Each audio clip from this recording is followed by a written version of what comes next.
Hi, this is Kerby Anderson. You know, each day we take on the tough issues and provide a biblical perspective to them. The topics we cover are wide-ranging: apologetics, theology, prophecy, creation and evolution, intelligent design, marriage, family, child-rearing, the millennial generation, trends in society, politics, economics, business, religious liberty, the Constitution, public policy, foreign policy, military policy, tensions in the Middle East, abortion, homosexuality, pornography, sexual ethics, media, technology, history, and America's godly heritage. We talk about anything that affects your faith, your family, or your freedom. So don't go anywhere, because Point of View starts right now.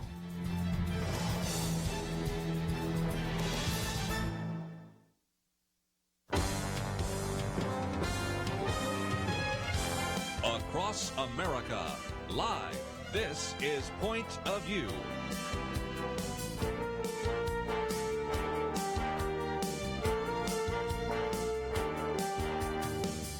And now, Kerby Anderson. Thank you for joining me today here on Point of View. It is our weekend edition. And of course, we have in studio Penna Dexter and Dr. Merrill Matthews. And this is Memorial Day weekend, so I certainly hope that you will have a great Memorial Day. And just as a program note, let me mention that on Monday we will be running a tape. I did teaching a while back on just war and the military and Memorial Day and those kinds of things. And then we will replay the interview that we played in the earlier hour with General Boykin about that. And then we're going to talk about the Christian heritage of America. So I think you'll really appreciate the Monday broadcast. But we are live today, and we have a lot to talk about. Penna Dexter, thank you for being here. And I've been wanting all week to talk to Dr. Merrill Matthews, because he and also our engineer Andrew go to Denton Bible. And we are starting to watch churches open, but this is perhaps one of the largest churches in the Metroplex so far that is opened. I know Prestonwood in 2 weeks is going to open, but how did that go? Because you have more than just a few hundred people there. We did. We had more than a few hundred, but not as many as I thought we might. There was a lot of room in the sanctuary, and of course, given the spacing that they're requiring, because every other row is blocked off, so you can only sit on one row, then you skip a row. Every family has to have 3 seats between the families, and so there's a lot of spacing going on, and they're discourage people from, say, leaving early or something of that nature, so you don't have to pass in front of somebody else. They're wiping down between the first service and the second service. Maybe they're doing that after the second service. I don't know, but, everybody's gone after that. But it went really well. You could tell there was there was an excitement in the crowd to be able to be back. We were glad to be able to be back in the house of the Lord. Sure. Let me ask you, because one of the things I've read is that singing is, it really emits a lot of, if you have something, it emits a lot into the air. And you go back to that one story of the choir that when so many got sick and they were in a smaller room and they were singing for 2 or 3 hours. So I wondered about churches when they go back. Are they going to stop singing? Well, we didn't stop singing. And of course, and most people didn't sing with a mask on. So, There was a standard singing going on, but you are about 6 feet, given the fact that you've got to have a row between you and the next group. So you've got several feet in front of between you and the other people. So it did not look unsafe to me. It seemed like they had gone above and beyond what they needed to in order to be able to address those concerns, so that the church could start back and have a service and yet still try to live under the regulations that the state's imposing. Penna, let me talk about your church. I know that's opening up in a couple of weeks, because yours a different kind of church. And I was just thinking that in some respects, just as we say we can't have a one-size-fits-all for the country, we can't even have for churches, because some do communion differently. Yes. Some of them do all sorts of different aspects differently. So talk about what your church might be doing. I go to an Anglican church, Christ Church, and there are a couple thousand members. It's big, and there are going to be 3 services rather than 2. So I know that the distancing will be, that's good. Be great. I would say it's a little bit, because it's a liturgical church. It's an older demographic there, and I think that they've been very cognizant of that in planning to go back. We go up for communion, and people drink out of a community cup if they want to, or they dip. So my radar's up about that. I don't know what that will be like. That's if what I they wondered. will do something more that's similar to other churches, perhaps more evangelical type churches with more individual passing of the elements. But, I don't know. I think the passing of the peace, which is always handshaking, sometimes hugging, I'm sure that's obsolete for a while. Yes. I don't think people are going to be doing that. And I also am very curious to see, Buddy, how, many people really do come back. I mean, I am so anxious to get back, and I know a lot of people are, and I know that our church is not doing anything different for different age groups. They don't want to do that. I wondered, did you look around and see if it looked like a lot of young people there, or was it just all ages? The church is not having some of the children's things, so if you've got children, you're bringing them in. We did hear a couple of children making their presence known. Yes, and you have to be tolerant of that these days. And I noticed a number of seniors, because there's a lot of seniors at Denton Bible Church, and I noticed a lot of them that we would normally see were not there. And that probably makes sense, because there is the age 65 and over tend to be a little more at risk of things, a lot more at risk. But it was still, you look out there and there was a number of people there. It was, they didn't have a seating problem, though. It wasn't like we've got to run people. They had said if we had too many people, we'll move them over into an overflow room. Don't think that happened at all. I think there was plenty of seating for there. And I suspect after the next few weeks go by, we'll see that pick up a little bit. One of the things I noticed is that we did have two churches that actually did decide to close down after trying this a few weeks ago. One was a church, kind of a Baptist tabernacle in Georgia, and one was a Catholic diocese down in Houston.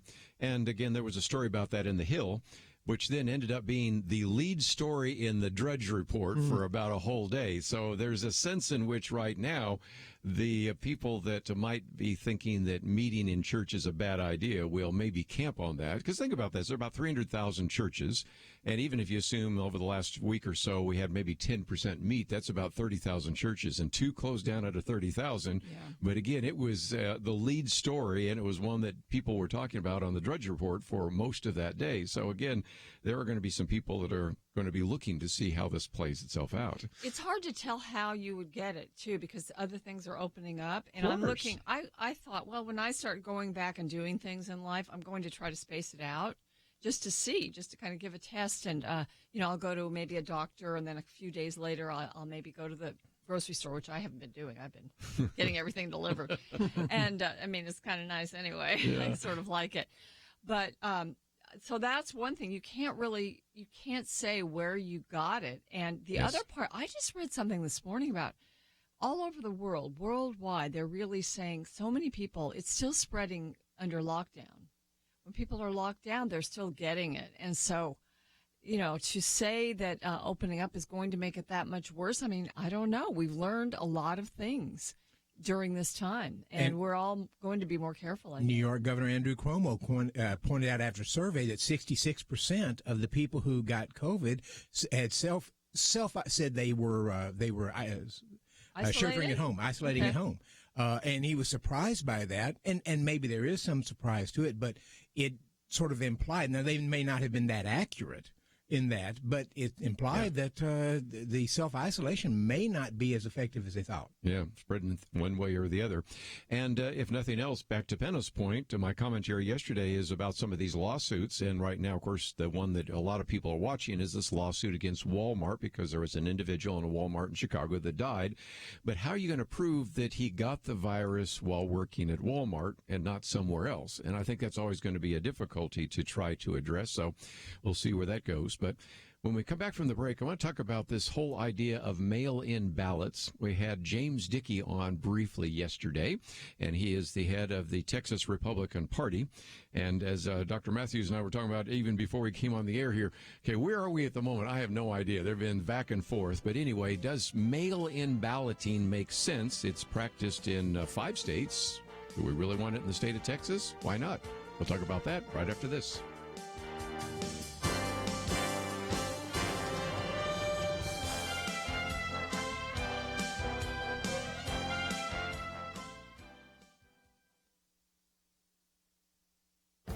This is Viewpoints with Kerby Anderson. The potential for voter fraud this year is significant. As I've mentioned in previous commentaries, more states are proposing a vote-by-mail electoral system. In fact, House Speaker Nancy Pelosi and former Attorney General Eric Holder are pushing for a national vote-by-mail option. California Governor Gavin Newsom has signed an executive order requiring every registered voter be mailed a ballot this November. Yet we know that Los Angeles County has a registration rate of 112% of its adult population. Many of those ballots will go to addresses where the voter has moved or is deceased. Anyone who thinks that voter fraud is a non-issue needs to spend a few minutes looking at the Heritage Foundation database that currently lists over 1,285 proven instances of voter fraud. The database is by no means comprehensive. It doesn't even purport to list all the cases of voter fraud, especially when many cases aren't investigated or prosecuted. You can find examples of false voter registrations, duplicate voting, fraudulent absentee ballots, vote buying, and illegal assistance and intimidation of voters. If you think that voter fraud won't impact an election, then perhaps you forgot that George W. Bush won the state of Florida by 537 votes. Donald Trump won Michigan by 10,704 votes. But many state and local elections are even closer. One writer collected data from over 100 elections in Ohio that were decided by less than 2 votes. Many of the changes in voting this year, voting by mail and ballot harvesting, make it easier to commit fraud and make it easier to intimidate voters. With all the potential for fraud, we should hope and pray that we don't have another close presidential election like we had in 2000 and 2016. I'm Kerby Anderson, and that's my point of view.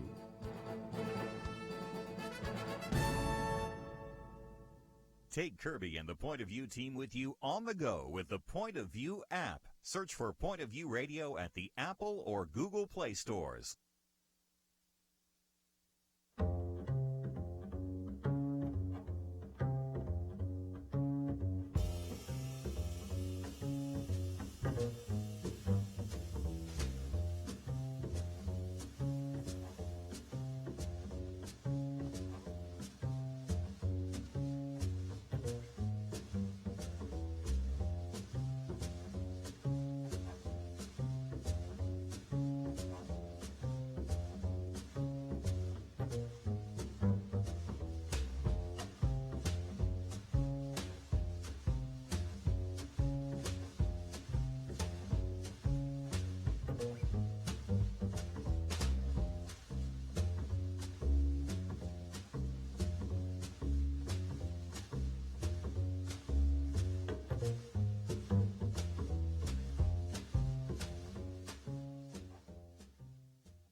You're listening to Point of View, your listener-supported source for truth. Back once again, it is Weekend Edition. Penna Dexter, Dr. Merrill Matthews. I thought just for a few minutes we'd get to some of the other articles that we have posted on the website. And one of those really relates back to this idea of vote by mail. Now, on an April 30th commentary, I pointed out that we do have a number of states where they exclusively vote by mail. But that has been something that a lot of states have said that we've really got some questions about for a couple of reasons. First of all, we have 378 U.S. counties right now that have more people registered than we have adults of voting age in those, so there's a possibility for mischief. And even now, when you have the California Governor Gavin Newsom signing an executive order requiring now that a ballot is sent to every registered voter, even those listed as inactive, what could possibly go wrong there, especially when in Los Angeles County, the registration rate is 112% of the adult population. So that has been sort of a national conversation that we've had. My commentary today is on the whole subject of voter fraud, because that gets into not only mail-in ballots, but voter ballot harvesting and the rest. But Dr. Merrill Matthews, let me come to you for just a minute, because one of the things we talked about yesterday is there have been some judges who, in their inscrutable wisdom, are convinced that voting by mail is a good idea, and the entire state of Texas, if they could do it, would like to, but at least make it available for anybody who feels unsafe about voting in November. And what's been happening over the past several days is it's almost like the old Daisy, he loves me not, he loves me, he loves me not. It's gone back and forth. Because it's gone back and forth. The judge says you can do this, then another judge overrules and says no, you can't. And then I think yesterday the newspaper headline was one of the district court, I don't think it was Texas Supreme Court, but maybe one of the circuit courts, federal court, said no, they can't.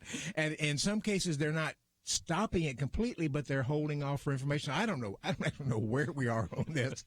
I know the Attorney General, Ken Paxton, isn't real thrilled about it. We know where the Attorney General is. We do for that.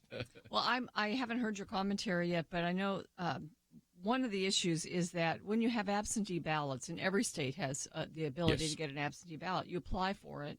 There's some signature verification going on to get the ballot. And there's none of that with mail. With most of these mail-in programs, as you said, Kerby, are just mailed out to everyone, every house. And so there's no control, and you have no clue who's getting it. And sometimes with some of these programs, who's actually requesting it doesn't guarantee that the person requesting it is the one who's going to be the one that votes. And then this whole idea of ballot harvesting, which sometimes people are paid to hand over their ballot for someone else to vote it.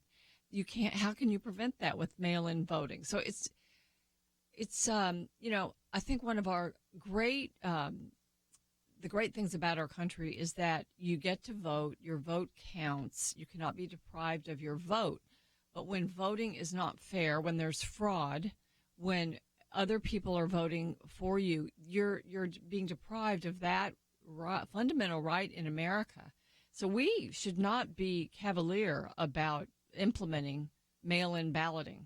We just should be very, very careful about it. In fact, I don't think we should do it in Texas. I think the way we have it right now is good. My guess is that the day is going to come where we'll do this. I mean, just the way technology is going and people, as they transition to technology, whether we like it or not, my guess is the day will come. And we have a situation in which we have bank accounts and other things that we do all online, and that's your money. So you're going to be much more careful with that than you might be with your vote in some cases. So, but several years ago, back in the 90s, Newt Gingrich, when this was talking about medical records, he said, I can go to an ATM anywhere in the world and put my ATM in there, to put my card in there, and in 30 seconds they can identify me, they know who I am, and they give me my money. Mm-hmm. That's a sort of a paradigm, I think, for a lot of things that we should be able to do. So in my own sense, ideally, we should be able to get to a point where we can do this in other ways than having to go to the poll.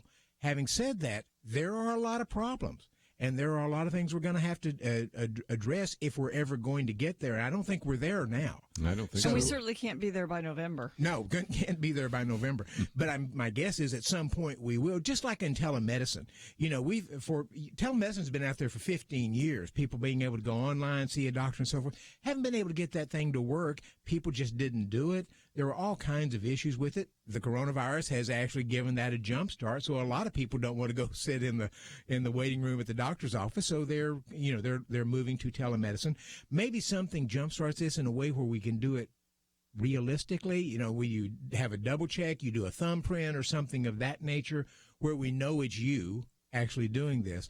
My guess is we get there, but we're not there yet.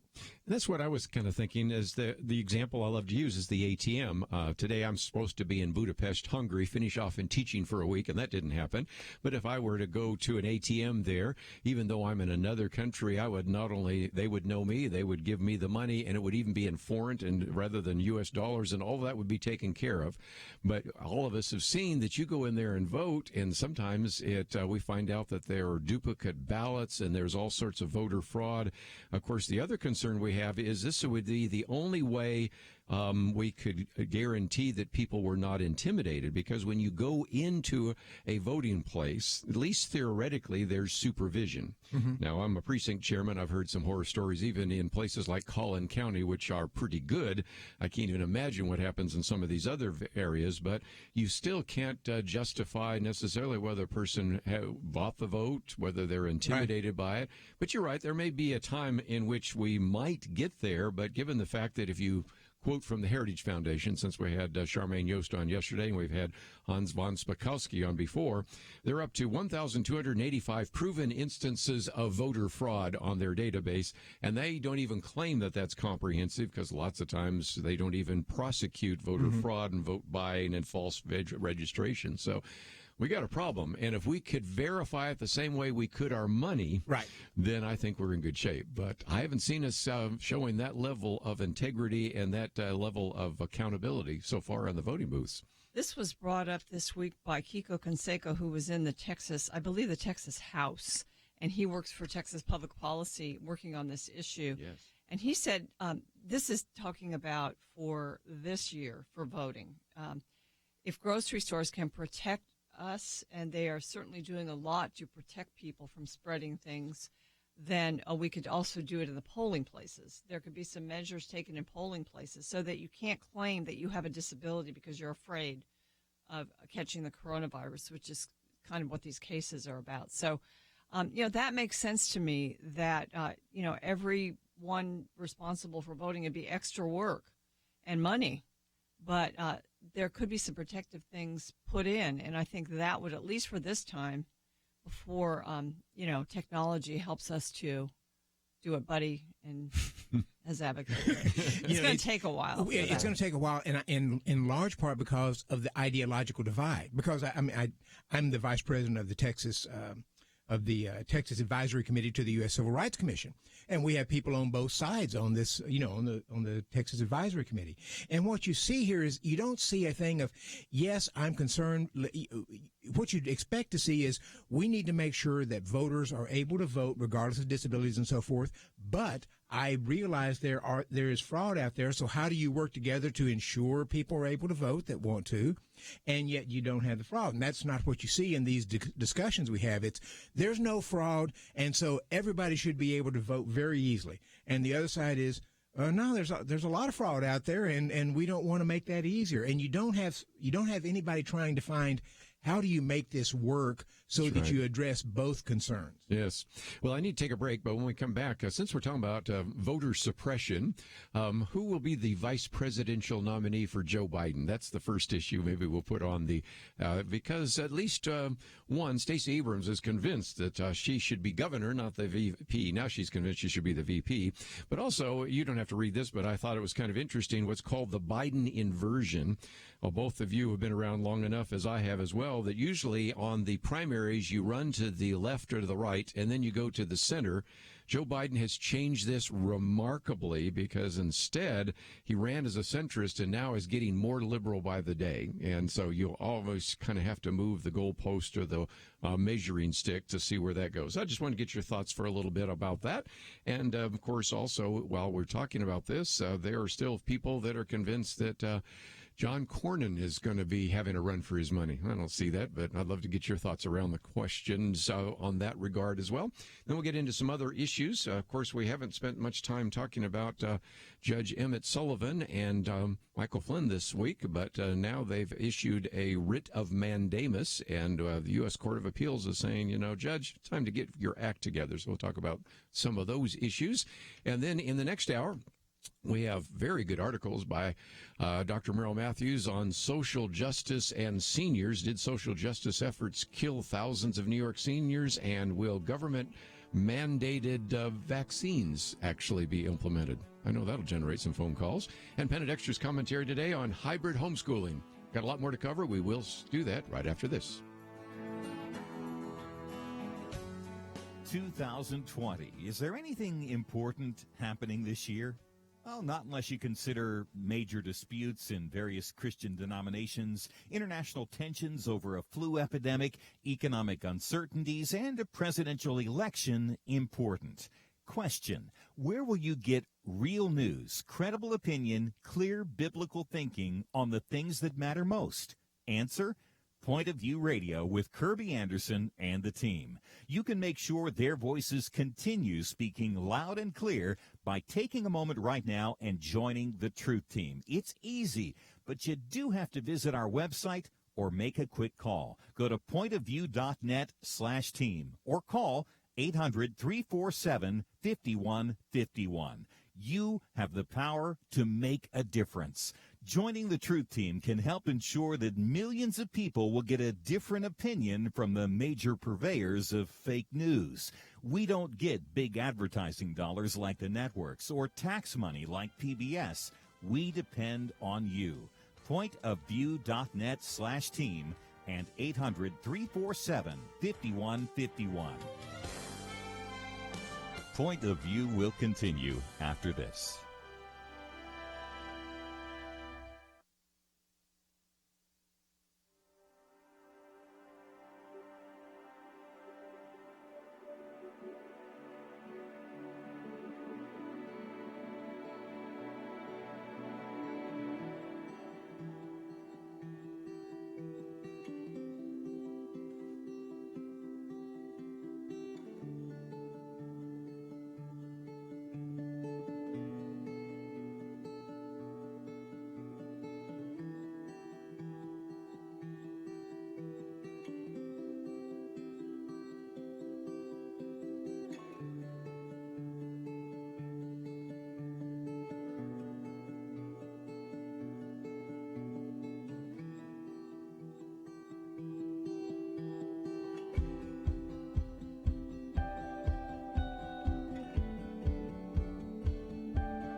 listening to Point of View. The opinions expressed on Point of View do not necessarily reflect the views of the management or staff of this station.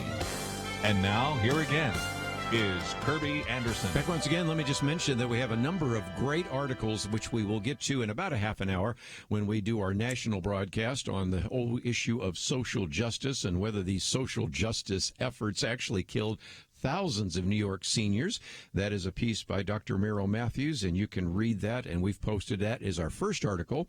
Then the idea of governmentally mandated vaccinations. We'll also talk about this idea of trace a little bit later as well in the next hour.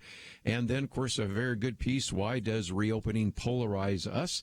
And that is from a sitting member of Congress who has certainly been addressing those issues, and also Penna Dexter's comments on hybrid homeschooling, which also brings back some of the conversation we had yesterday about John Stossel's video on homeschooling. But just for a few minutes, I thought we might, since we talked about voter suppression, that has been the mantra of Stacey Abrams, who is not the governor of the state of Georgia, and has used that as an opportunity to get a lot of visibility, and also seems to be candidating rather dramatically to be the vice presidential nominee for Joe Biden.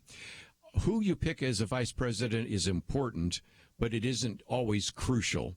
But given the mental issues involving Joe Biden, this may be the most important pick that a candidate has ever made about vice president. What's your thoughts? Well, just as you're making that tie-in with Stacey Abrams, of course, the governor of Georgia, who she ran against and lost, Brian Kemp, was, I think, his title before that was Secretary of State in Georgia, and he cleaned up the voter rolls there. And that was one of her campaign issues, that he had basically deprived Democrats of their right to vote by doing that. So here, this is the one thing that would have to be done everywhere if you had mail-in voting in order to make it fair. You would have to clean up nationwide. Every state would have to clean up its voter rolls in order to do that. So she has stood against that important issue that the Democrats seem to be supporting in one way. Okay, she has so little experience that to put her in as VP, I think, would be crazy. She's very far to the left. Nobody knows who she is except in Georgia. And so, no, I don't think it would be smart at all. He's done some really dumb things with this campaign, which we can talk about later, basically moving to the left, which you never do after you get the nomination in the Democrat Party. But I heard this week a name brought up that, another one who would be awful, but Susan Rice. Because just her name has come up with regard to the Flynn issue and some of the intelligence issues. So, there's another one to add to the list of people, all the candidates like Elizabeth Warren would be another one that's been floated, and Amy Klobuchar and some of those. I don't know. Yes, he needs somebody, but he needs somebody with some experience and chops. Stacey Abrams is not the one. That would be nuts. I agree with that. And my guess is it'll end up being Kamala Harris. I don't have any inside information on that, but she's probably, it strikes me, the safest, being both a female, having been an attorney general of the state, having been a senator now, and also you because what he's doing is checking off boxes. And so you check off the female box, you check off the minority box. So she's probably been vetted a good bit. I mean, if you put Stacey Abrams on there and the media start doing the real vetting, there's no telling what you're liable to find. Maybe nothing, but when they go doing the vetting, they sometimes find some real stuff. And of course, with Stacey, it would only be conservative media doing the vetting. It would not be the left for the most part. Well, and let's see if we stay on Kamala Harris for just a minute. Would that please enough of the left, because she has been a prosecutor and those kinds of things? Would they also say, well, you already accused him of being racist. You didn't say it in so many words, but you said, I was bussed, and as a result, I was the girl that benefited from this, and you worked with all of those Southern Democrats. What do you think about that? An awful lot of vice presidential nominees have to go back and adjust some of the things. Including Joe Biden himself. Including Joe Biden, and if you remember voodoo economics. I was about ready to talk about voodoo economics. George Herbert Walker Bush. Bush. You don't want to say something on the campaign trail that if later you end up as vice president, you have to get those questions. And even if the mainstream media doesn't ask her about busing and him busing someone who will, which I thought was kind of interesting because she made the issue of busing, which is not even popular necessarily of the African Americans, but it was at least and some people thought a cheap shot against Joe Biden. So what about this idea of going to the left? Because, again, I'll just read this piece from Kevin Williamson, but there's lots of examples. In the primary, the candidate ran to the wings in order to court the party faithful, and then having secured the nomination, ran to the center. Even talks about in 1984, some of us old enough around the table remember this, Ronald Reagan was a candidate of William F. Buckley and the Teamsters and won a 49-state landslide. Of course, Richard Nixon was the master of that in 1968, and you can think of other examples. And this one turns what is considered to be political wisdom on its head, right? It does. It's just amazing. I mean, he ran on the guy that's going to bring us back to normalcy after Donald Trump. And then, so Ben Shapiro said if he just stayed in his basement and left it at that, he could probably have a better chance than he has moving to the left. And what he's done, in fact, I think it was this week, he and Bernie Sanders announced 6 unity task forces on various issues like climate change, that they're working together to get positions for the candidate, for the candidacy, create sort of an agenda. So already the agenda is being influenced heavily by Bernie, and they have these task forces. And for instance, the co-chair of the climate change one is AOC. And, other figures, other names like that are part of this. So they're going to, basically the candidate sets his policy positions before the primaries, and they're usually pretty far to the left to get the nomination, and then they move to the center. He's doing the exact opposite. I don't think it's going to help him. And I would normally say that's exactly right. But Donald Trump flipped everything else. So, so you never know. You want to be just a little bit cautious these days about it's the conventional wisdom. It makes perfect sense on the conventional wisdom about starting on playing to your base and then moving to the center after you get the nomination. But Donald Trump has flipped so many things that I wonder if the conventional wisdom is as good as it used to be. Could be. One other thing, Penna talked about staying in your basement. There is some question as to whether or not the strategy that Hillary Clinton used, and that is when she was out of the public eye, did better in the polls than when she was in the public eye. That's sort of the same kind of situation here. Right now, he's not making a lot of comments from his basement, and that's good because even when he was interviewed the other day, somebody, I can't remember which reporter, asked him about the president taking hydroxychloroquine. He said, well, you wouldn't want to take any of that detergent, put it in your body. And he confused the two issues. And it's not the first time we've had a little bit of difficulty trying to communicate with Joe Biden. But if you put him out there on the stump and you put him out there in the debate and he has trouble following just even basic logical points or misunderstanding the questions, that's not going to bode well. Even people that say, I'm going to vote for anybody but Donald Trump are going to be going, well, maybe I have to change my mind about that, right? And there was a time here, I think he was on the with Hillary Clinton virtually as she was endorsing him, and it looked like he was sort of taking a little nap in the middle of this. He didn't look too interested.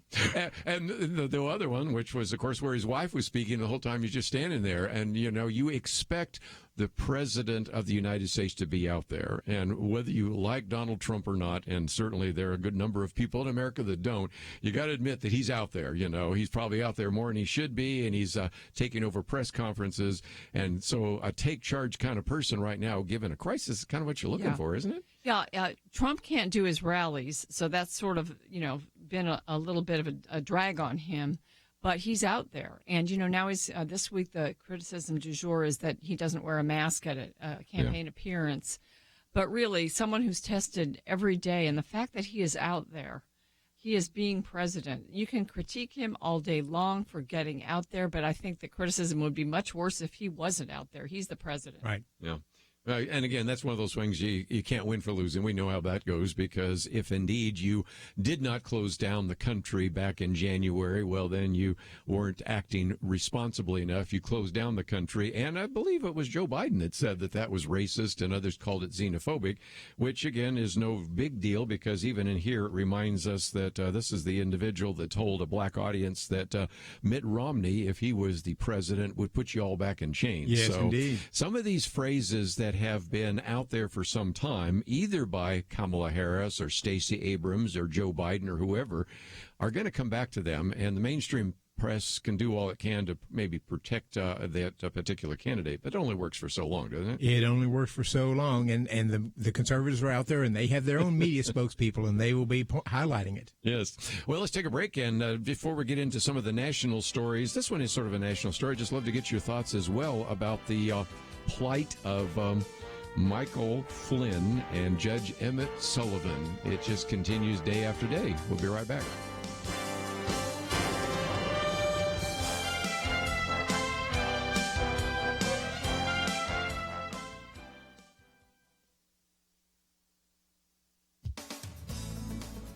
We're all homeschoolers now became a familiar parental refrain as Americans began a weeks-long shelter-at-home period. Some can't wait to be done with this particular duty. For others, the experience wasn't as hard as they thought, perhaps more satisfying than expected.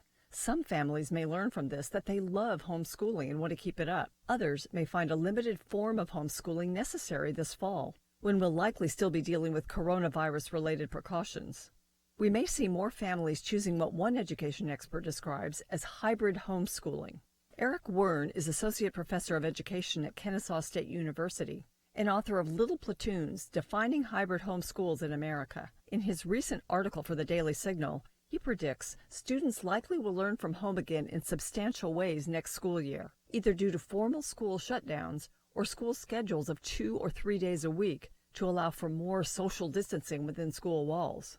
If schools are still mostly online this fall, there's a concern students won't be getting much teacher interaction. In one study, 31% reported interacting with a teacher at least once a day during the shutdown. Hybrid homeschools, sometimes called university model schools, could be a solution, offering a best-of-both-worlds scenario. Unlike homeschool co-ops, they are formal schools with full-time teachers. Yet these schools provide more flexibility and time with family than traditional school. Students attend classes 2 or 3 days a week, and on the other days, follow school-determined curricula at home, either independently or guided by parents. Dr. Wern points out that hybrid homeschools are mostly private schools, but are much more affordable. They typically have tuitions of less than $5,000 per year, which can end up even less because it puts them in the range of funding levels of most existing or proposed education savings account programs. Parents may well want to consider hybrid homeschooling. For Point of View, I'm Penna Dexter.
Now, back to Point of View, your listener-supported source for truth. Back for a few more minutes. I thought just real quickly I'd go around the table just to get some comments here. And if you're not familiar, Judge Emmett Sullivan, interestingly enough, has taken it upon himself to say that even though the Justice Department, under the Attorney General, Bill Barr, has decided to drop the case, and even though people like Alan Dershowitz say that when the prosecution and the defense agree that there's no case, then the only thing that a judge judge should do is actually dismiss the case. And the other day, we posted an article by Jonathan Turley. Both of these guys are liberals, okay? Yes. These are not exactly pro-Trumpers. And Jonathan Turley says, as a matter of fact, the more he's looked into this case, he thinks that Michael Sullivan has a really compelling case against prosecution by the FBI. And then also points out that it doesn't make any sense as well that Emmett Sullivan not only is not dropping the case, but bringing on John Gleason to actually file kind of a friend of the court brief. This is the individual that used to work with Loretta Lynch. You better remember her, who was later, of course, President Obama's attorney general, worked with Andrew Weissman. Of course, he was involved in the Mueller case, and right now is on the Biden for President campaign, okay, to do that.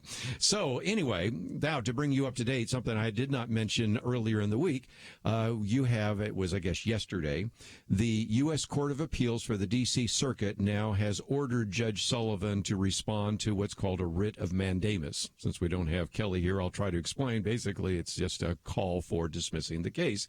And this thing is, first of all, been just a travesty of justice for Michael Flynn. But Penna, as I say before, even if you say, I don't even know who he is, I don't even care who he is, if they could do this to the incoming national security advisor and then use this to go after the president of the United States, some of the malfeasance there at the FBI and the Justice Department needs to be cleaned up, doesn't it? Yeah, and so that's been the beginning of this. I guess Sullivan is a real partisan in one sense, the way that he has handled this. But, you know, the Flynn charges were basically asked to be dropped by the Justice Department because things just kept on coming out about how unfair this was and how he was treated.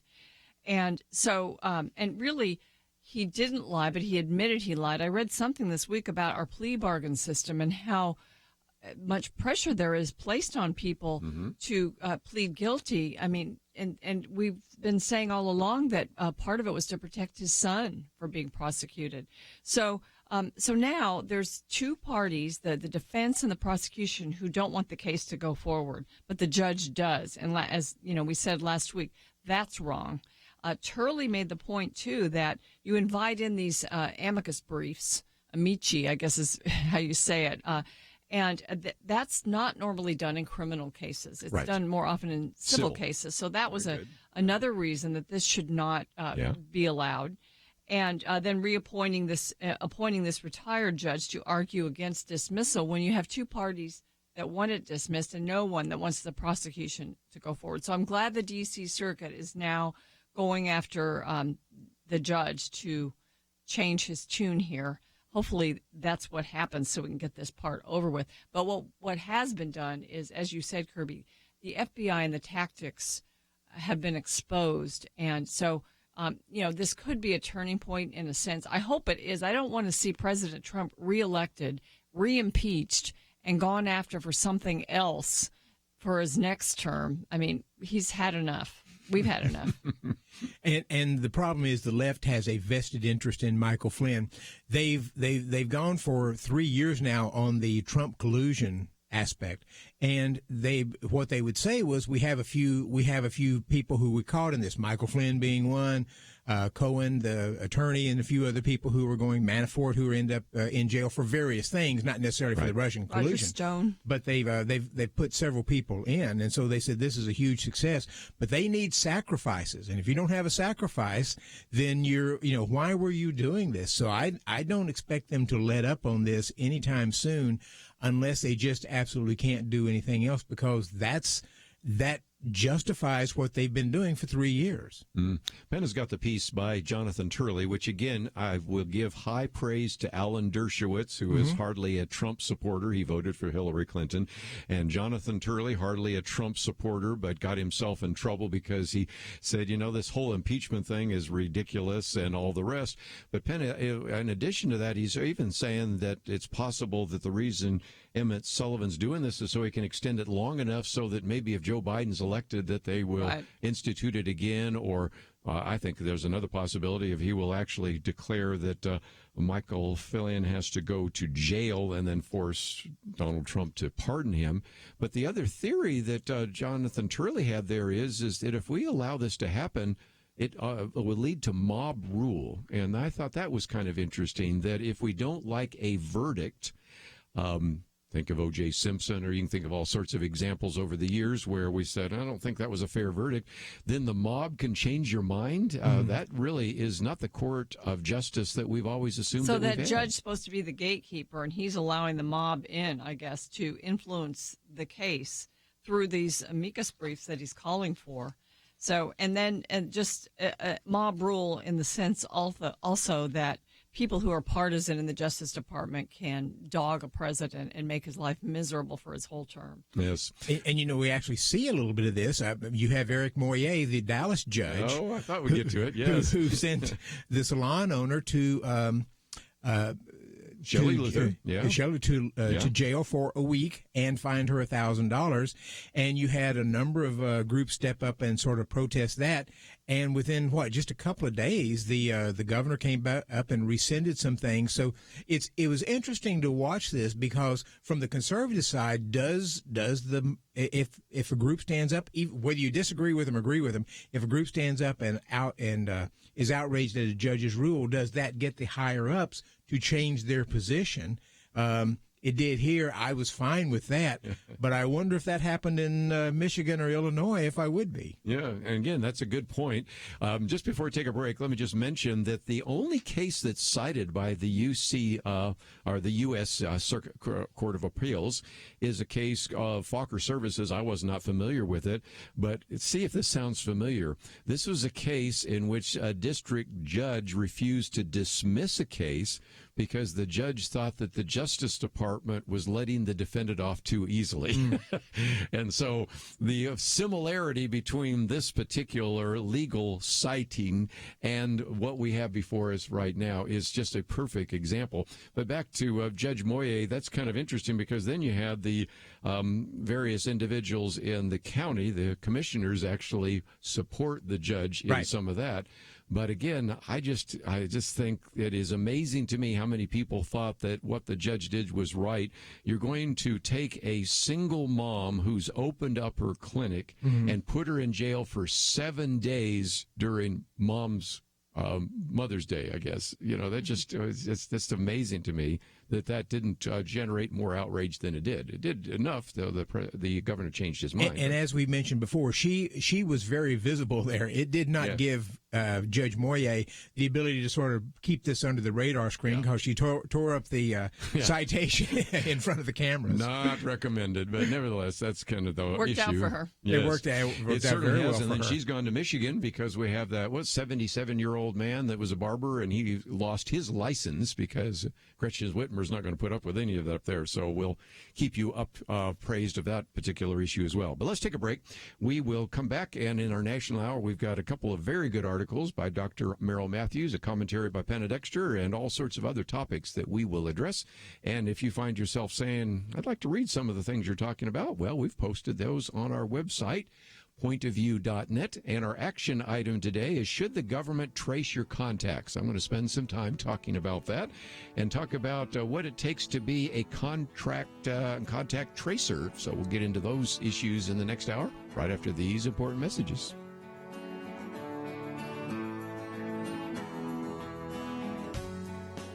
Having civil conversations about important issues seems to be harder and harder. Various media outlets tell people what they should believe, why they should be outraged, and getting people to actually think, well, it can be difficult.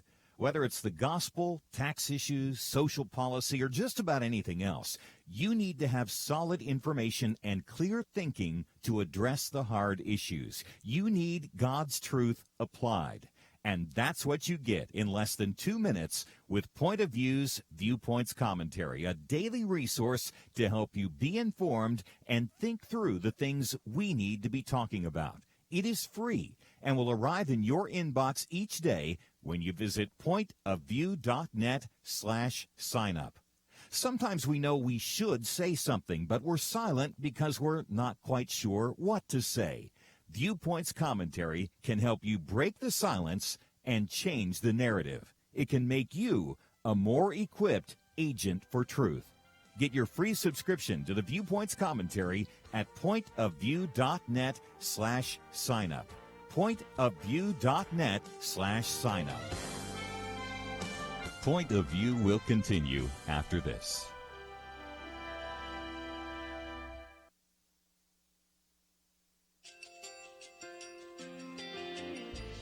I just want to thank you so much for all the wonderful programming you have. You're just absolutely fantastic. I recently started listening to Point of View, and I really found it interesting because of the different subjects you cover. Thank you for that. I really appreciate everything that you do in keeping us informed. Thank you, Kerby, for everything that you have been doing. I appreciate all the work that you're doing, advocating for the Word of God. Thank you so much.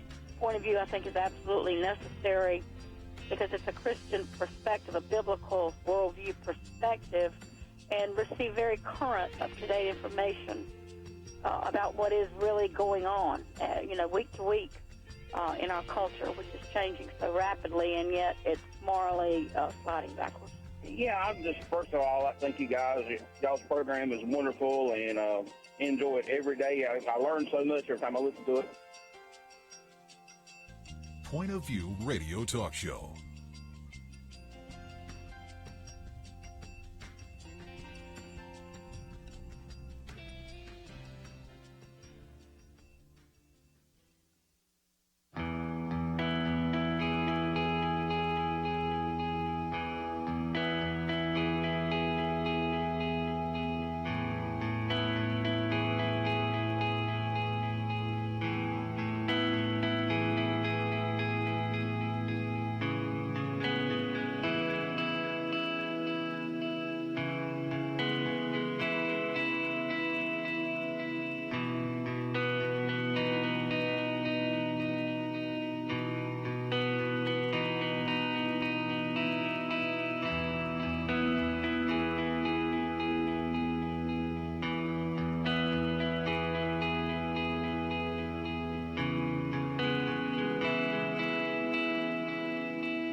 Hi, this is Kerby Anderson. You know, each day we take on the tough issues and provide a biblical perspective to them. The topics we cover are wide-ranging.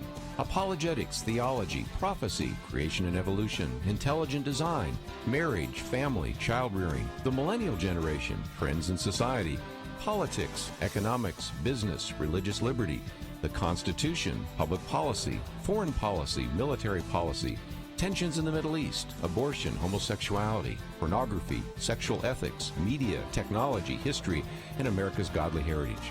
We talk about anything that affects your faith, your family, or your freedom. So don't go anywhere, because Point of View starts right now.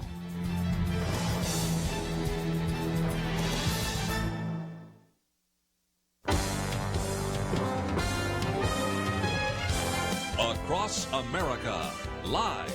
This is Point of View.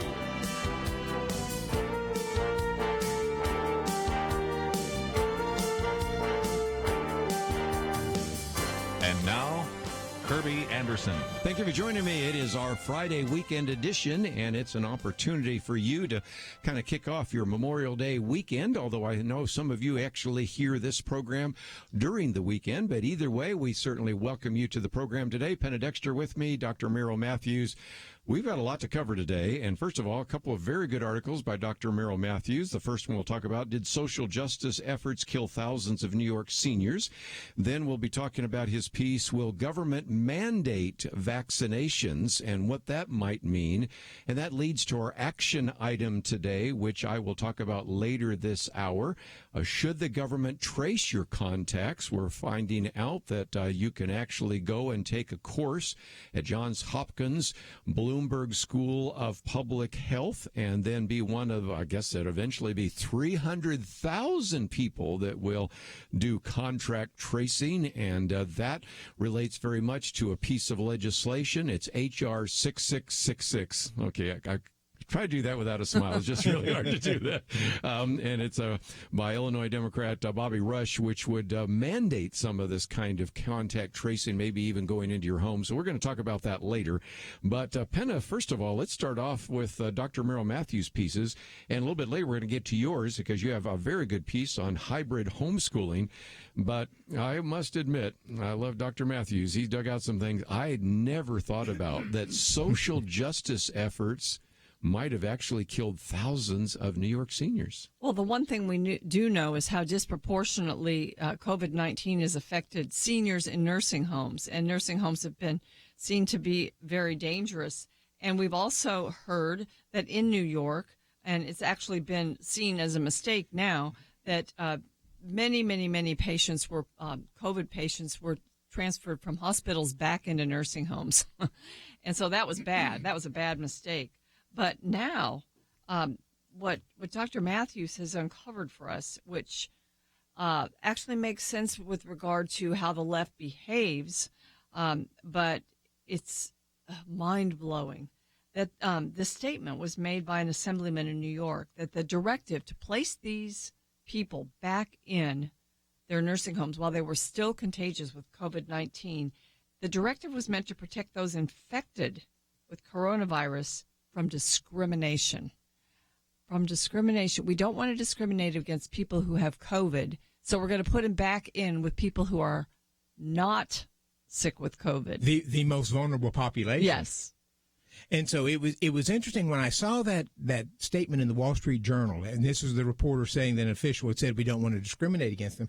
I thought, what does he mean by discrimination? Because federal law prohibits discrimination based upon race, color, creed, national origin, so forth. A nursing home cannot discriminate based upon that, and that's been federal law for years.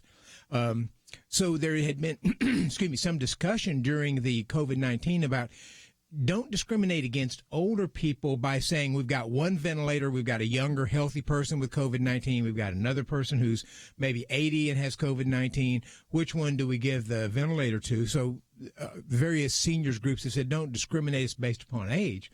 But that's not what they're talking about here, because these are people who were deemed stable now, COVID-19 patients who were deemed stable. And therefore they could be transferred to a nursing home in order to relieve some of the pressure on the hospitals. And so the state of New York sent out a directive under their under their Department of Health, which actually prohibited anybody from doing this. So I'm reading from the directive from the state of New York. No resident shall be denied readmission or admission to the nursing home solely based on a confirmed or suspected diagnosis of COVID-19. Next sentence, nursing homes are prohibited from requiring a hospitalized resident who is determined medically stable to be tested for COVID-19 prior to admission or readmission. So if you've been in a hospital and you've had COVID-19 and you're now considered stable, the state of New York was prohibiting a nursing home from just doing a test. We're doing tests all over the country. We're doing thousands and thousands of tests. You couldn't test that patient to see if they were still infectious and contagious and therefore risking other people's lives. You know, I remember reading about this when it was happening, and they assured people, well, we're keeping them in a separate section of the hospital. And the more we hear about COVID-19, the more we realize, I mean, you know, if you have the same person taking care of one and another, that's one big way to pass it along. Yes, indeed. And it was something like 5,700 people in nursing homes in New York died. About 5,600, 5,700 have died as of the last 3 or 4 days ago or so. And this had to be a big reason for it. Right, absolutely. Had to be. And Governor Cuomo has stepped up and said, we messed up. We did the wrong thing here. And we realize that. And but he tried to sort of back out it by saying, we have always said that if a nursing home said they didn't have the capacity to be able to accommodate them or something of that nature, then you can't, then you don't have to take them. So he's trying to say we gave them the ability to opt out if they didn't feel like they had the capacity. But based on what I've seen from New York, I don't think the nursing homes felt like they actually had a lot of flexibility in declining various patients because they're full or something of that nature. They felt like they had to accept these patients, and that we didn't want to discriminate them even if they're infected, because that might impose a stigma. Well, you say in your piece that nursing homes and many health professionals put up resistance Absolutely. to this. The nursing home people said, don't do this. You're taking these people who could still be contagious and bring them into our vulnerable population. So, and I think the way you put this was the thing that really pierced my heart, was to say apparently the decision was an effort to create a new protected class. I mean, we have all these other classes like race or gender or whatever. This class would be a patient with COVID-19, a new protected class. You can't discriminate. You can't say we need to take you somewhere else. Right. You prohibit even testing of this person to see if they are COVID. You see this playing out in the issue of gender identity and whether or not we cannot stop that boy from going in the girl's bathroom. We can't even ask questions about it because we don't want to discriminate. So this is where leftist policies become very, very dangerous. And deadly. Yeah. And again, your last line, it wasn't a policy decision based on the science, as the left and the media so often claim to embrace.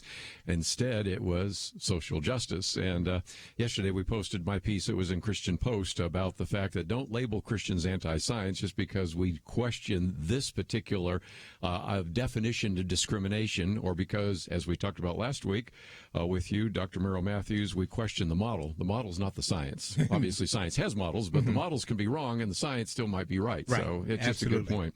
So anyway, this is the first article. Penna, this was eye-opening to me and very discouraging, because sometimes people say, well, what does it matter if we use different definitions of discrimination or different definitions of social justice? It matters. 5,600 individuals, families that lost an Where's elderly. the social justice for all the patients that didn't have COVID-19 that got it because of this? Yeah, it's just so sad. Okay, we're going to take a break. And Dr. Merrill Matthews, if that one wasn't controversial enough, let's get into this one. And this one's from The Hill. By the way, the first one is from ipi.org, but we've posted it on our website, pointofview.net. And, of course, this one you can find on his website, but it's also in The Hill.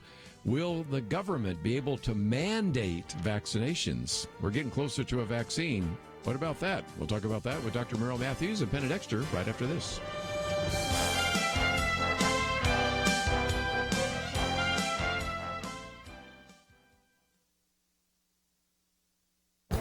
This is Viewpoints with Kerby Anderson. The potential for voter fraud this year is significant. As I've mentioned in previous commentaries, more states are proposing a vote-by-mail electoral system. In fact, House Speaker Nancy Pelosi and former Attorney General Eric Holder are pushing for a national vote-by-mail option. California Governor Gavin Newsom has signed an executive order requiring every registered voter be mailed a ballot this November. Yet we know that Los Angeles County has a registration rate of 112% of its adult population. Many of those ballots will go to addresses where the voter has moved or is deceased. Anyone who thinks that voter fraud is a non-issue needs to spend a few minutes looking at the Heritage Foundation database that currently lists over 1,285 proven instances of voter fraud. The database is by no means comprehensive. It doesn't even purport to list all the cases of voter fraud, especially when many cases aren't investigated or prosecuted. You can find examples of false voter registrations, duplicate voting, fraudulent absentee ballots, vote buying, and illegal assistance and intimidation of voters. If you think that voter fraud won't impact an election, then perhaps you forgot that George W. Bush won the state of Florida by 537 votes. Donald Trump won Michigan by 10,704 votes. But many state and local elections are even closer. One writer collected data from over 100 elections in Ohio that were decided by less than 2 votes. Many of the changes in voting this year, voting by mail and ballot harvesting, make it easier to commit fraud and make it easier to intimidate voters. With all the potential for fraud, we should hope and pray that we don't have another close presidential election like we had in 2000 and 2016. I'm Kerby Anderson, and that's my point of view.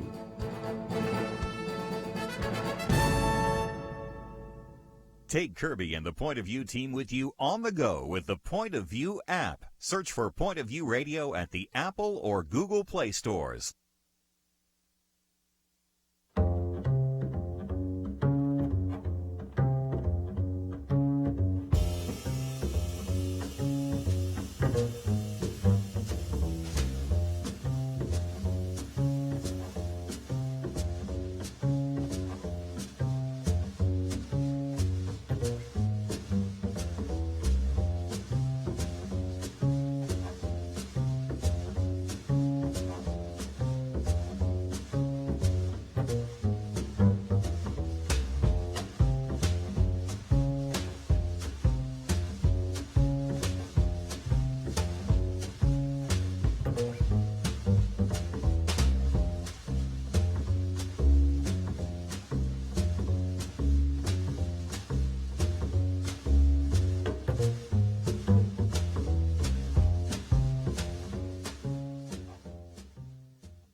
You're listening to Point of View, your listener-supported source for truth. Back once again, let me just mention, is our weekend edition, Dr. Merrill Matthews, Penna Dexter. And Penna, this is another one.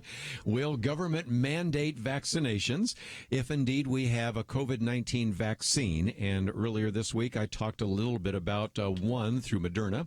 This one talks about AstraZeneca. And again, we wouldn't have enough for everybody at first, but they figured out ways that they could begin to produce them pretty quickly.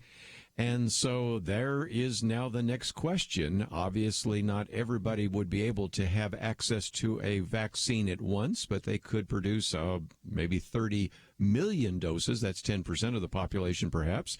But then can the government mandate vaccinations? Alan Dershowitz, so I oftentimes quote, actually said, yeah, the government has the legal authority to do so. What about this? Yeah, well, I have my own problems with vaccines.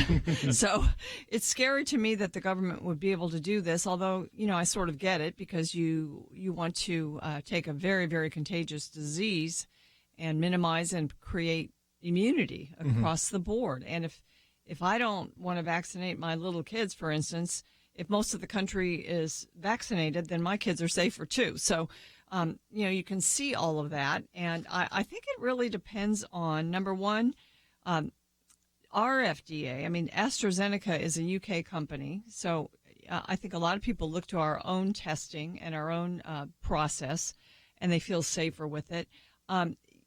Your piece, Buddy, points out that it's really kind of the flu vaccine and even vaccinations as a whole. Our vaccination rate is kind of low in this country. Would this COVID experience that we've all gone through change that? And that's the question. And with the flu vaccination, the Centers for Disease Control lists the things that the issues that adults should be vaccinated for.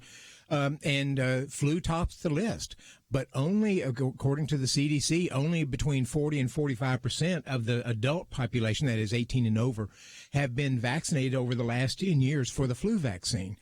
When you get to seniors, it's a good bit higher, can get up in the 60% range.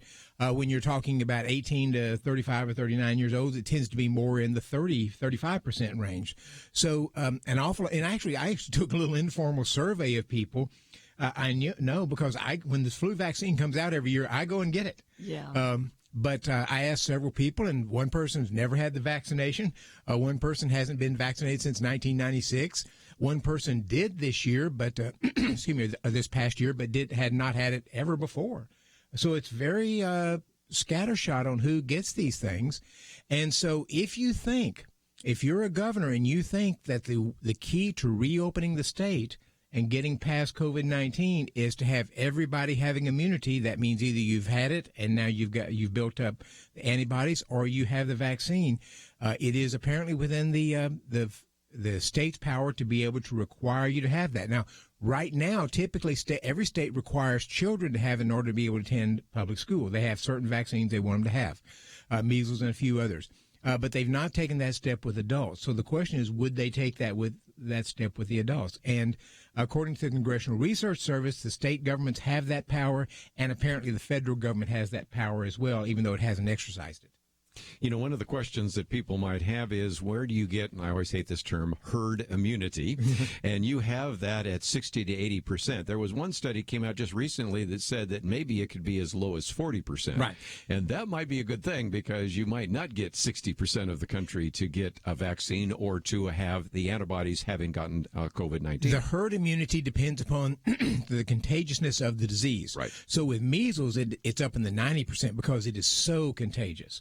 But with others, it is much lower. And if you have a lot of people with immunities out there that have gotten this, then you can lower that level of herd immunity, because it just means that most people have got it and they've moved on. So, yes, it does vary, but typically it looks to be between sort of 60 and 80%, 60 and 70%, somewhere in there. Yes. Haven't we put off herd immunity by having lockdowns?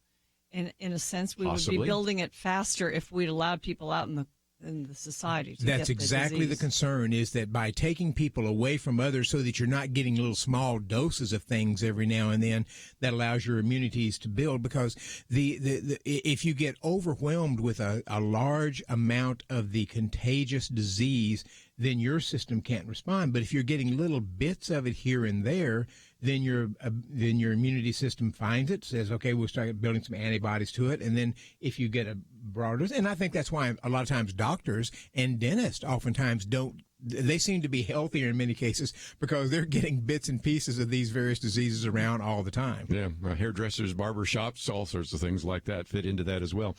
For just a minute, well, go ahead, Penna. Well, just one other question, and that is, they're talking September. I mean, that sounds very optimistic to have it ready for everybody to start getting. But that's that AstraZeneca made. That's their press release. 30 million by UK, and if I remember right, 100 million doses available, I guess, to other countries by the end of the year. And it would probably start with healthcare workers first. If there was a limited amount. You would guess that healthcare workers, perhaps people in nursing homes, people over 65 and so forth, is kind of what you'd expect, because they turn out to be the most vulnerable in this. But it's interesting, because that does sound optimistic compared to an awful lot of the news stories we hear of doctors who are saying, I doubt we'll have one, by the end of the year, maybe not even next year. It may be 2022 before we have one. Well, just a lot of issues on the table. Let me just mention real quickly that one of the action items we have for you is not only, of course, the conversation we're having right now about the government mandating a vaccine, but can the government and should the government be doing contact tracing? Well, the answer is they have been for years. Tuberculosis, and of course, Penn and I remember the days when we said, well, maybe we should do it for HIV/AIDS. Oh, no, we can't do that, because that would be a problem. But this has been a concern that a number of you have expressed, so we thought we would give you an action action item. And so if you go to our website today, it actually raises the question, should government trace your contacts? Now, there are a couple of things involved. First of all, some of this is already being implemented. You can actually take an online course with the Johns Hopkins Bloomberg School of Public Health and be a contact tracer. And as a result, you already have Governor Andrew Cuomo in New York wanting to hire at least 30 contact tracers for every 100,000 individuals. And so you start running the numbers that if we do this nationwide, we're going to have about, 300,000 of these individuals. If you have been ever concerned as you've traveled by what TSA says to you or what they do or how they invade your privacy, this is going to be a lot more because, as they point out, contract tracers don't need heavy medical backgrounds, but they need to understand some of the basics of the virus, and they need to be quite resourceful. Well, you can see what that might mean, somebody that is in that grocery store chain tested positive, so now we want to contact everybody that went to that grocery store, or you were on an airplane, and you'd say, well, I think most of these health records are private. Don't we have HIPAA rules and things like that? But nevertheless, this is a piece of legislation right now before Congress. It has been put in by Representative Bobby Rush. It's called H.R. 6666. Easy number to remember, isn't it? And Penna, if nothing else, we wanted to give you an opportunity to express your opinion to your member of Congress. And so once again, we give you some suggested talking points, but we let you write the letter just as we did before on contacting your governor about what's taking place. And this idea of contact tracing has been around, but this whole question of intrusion and privacy are kind of raising the question again, isn't it? Yes, and apparently, some people would say, well, Texas would never do that, but apparently the governor of Texas does think that we should have voluntary contact tracing. And this point was made by Cindy Castilla of Texas Eagle Forum. She said, well, the program for Texas claims it is voluntary, but we don't volunteer to have someone turn in our name as a person they may have exposed to an illness. So, if you're required, if you get it, to turn in who you've been with, then it's not voluntary for those people, and they're going to be contacted. So, this gets, sometimes we go beyond what we think is wise for self-protection and security. We've certainly been doing that with the lockdowns. Then this is another area where they're doing it and then creating this army of contact tracers. And it's just, your imagination can go wild what kind of freedoms we could lose from a force like this. My little booklet here on privacy is something, Penna, in the 1990s we talked about quite a bit, but privacy doesn't seem to be quite the issue. But I have seen some people sort of drawing the line on whether or not they would actually have their cell phones trace them. And so this bill does not address that, but it is called TRACE because it stands for testing, reaching, and contacting everyone. And it seems to me that right now a lot of this contact tracing is happening without any kind of debate at all. Again, I love the people at the Johns Hopkins School of Public Health, but these individuals that have never been elected, a debate that's never taken place, is happening right now because of the money that Michael Bloomberg, he gave them another $10 million for this, is happening. And so we thought this bill is at least a way to stimulate a discussion in Congress. Yeah. So anyway, that's our action item for you. We'll come back and talk more about some of the aspects of that right after these important messages. 2020. Is there anything important happening this year? Well, not unless you consider major disputes in various Christian denominations, international tensions over a flu epidemic, economic uncertainties, and a presidential election important. Question: where will you get real news, credible opinion, clear biblical thinking on the things that matter most? Answer: Point of View Radio with Kerby Anderson and the team. You can make sure their voices continue speaking loud and clear by taking a moment right now and joining the Truth Team. It's easy, but you do have to visit our website or make a quick call. Go to pointofview.net/team or call 800-347-5151. You have the power to make a difference. Joining the Truth Team can help ensure that millions of people will get a different opinion from the major purveyors of fake news. We don't get big advertising dollars like the networks or tax money like PBS. We depend on you. pointofview.net/team and 800-347-5151. Point of View will continue after this.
You are listening to Point of View. The opinions expressed on Point of View do not necessarily reflect the views of the management or staff of this station. And now, here again is Kerby Anderson. If you'd like to join our conversation, 1-800-351-1212. It is Weekend Edition, Penna Dexter and Dr. Merrill Matthews. And one of the things we have as an action item is the Trace Act, which would be something which might concern you about privacy and your personal freedoms. My booklet that I produced a while back was on privacy and surveillance, and I think we need to put out a whole new one. This one dealt more with the FISA courts and government surveillance, but now we are living in a much different world, so we encourage you to express your particular perspective on this issue of privacy and contact tracing. But if you'd like to join us and express your opinion as well, we'd love to hear from you. 1-800-351-1212. Let's go to the state of Illinois. And Linda, thank you for joining us today here on Point of View. Hi, thank you. Really interested in this conversation. I'm a nurse here in Illinois. I do not get vaccines, and I will probably never get another vaccine since I have researched how they are made. But I would just like to tie all of this together if I could. The contact tracing, number one, should not be done now. It should be done in the beginning of an epidemic, not this far into one. So I think there's suspicious reasons for doing this. But to tie this together with something called Event 201 was held last fall. I have viewed their videos online. The Blaze Network did a 1-hour special on this, and this was an event hosted by Johns Hopkins, which is another red flag, and they war-gamed how to deal with the pandemic. I'm not saying that they caused this pandemic, but they war-gamed. This was done in October or November of last fall. In attendance, besides Johns Hopkins, was the head of our CDC, China's CDC, someone from NBC, the head of UPS, the World Health Organization, and the Bill and Melinda Gates Foundation, to name a few. You can see on their videos they are all introduced and seated at the table. This is just scary to me because I don't feel like this contact tracing is appropriate. I will not get the vaccine when it comes out. By the way, vaccines take years to make and perfect, and so that they can call them safe. This is being done in a matter of months. This is very scary to me. I foresee, unless the Lord intervenes, that I will probably be locked in my house because I will not be getting this vaccine. And if I might just throw out a couple of other things for your viewers to research, if they will. There's an organization called ID2020.org. They have come up with a global ID for all of us.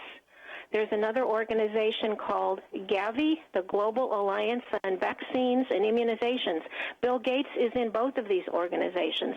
And then they've also developed something called a quantum dot vaccination. Maybe you've discussed this, I don't know. But what it does, it injects the vaccine. It's got microneedles. The microneedles are sugar-based. They dissolve into your skin, and they leave behind a tattoo.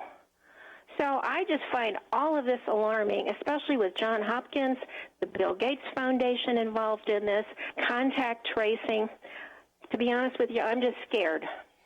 Linda, since the contact tracing was the original topic, I want to go back to your statement that it's not done this late in an epidemic, it's done early. Can you explain the reasoning behind that?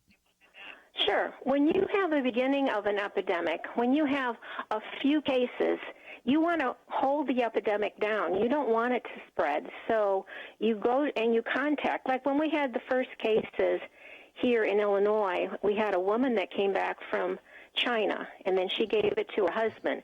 I mean, that's the time when you do contact tracing. And in a sense, we were doing it, right? I think so. But to bring this bill out now, when we've already got hundreds of thousands of people who have been infected, I mean, this is just too late to do it, and that's why I'm very suspicious that it's being done now.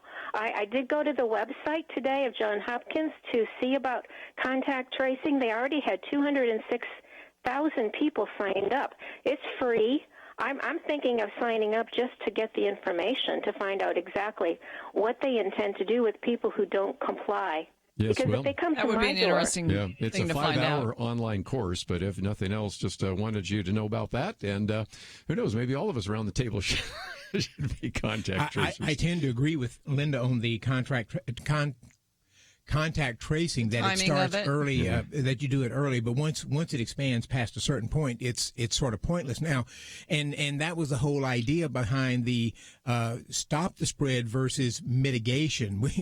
Now we're to the point where everybody's going to have to get something. You're going to have to get some dose of either vaccine. We have a treatment out there.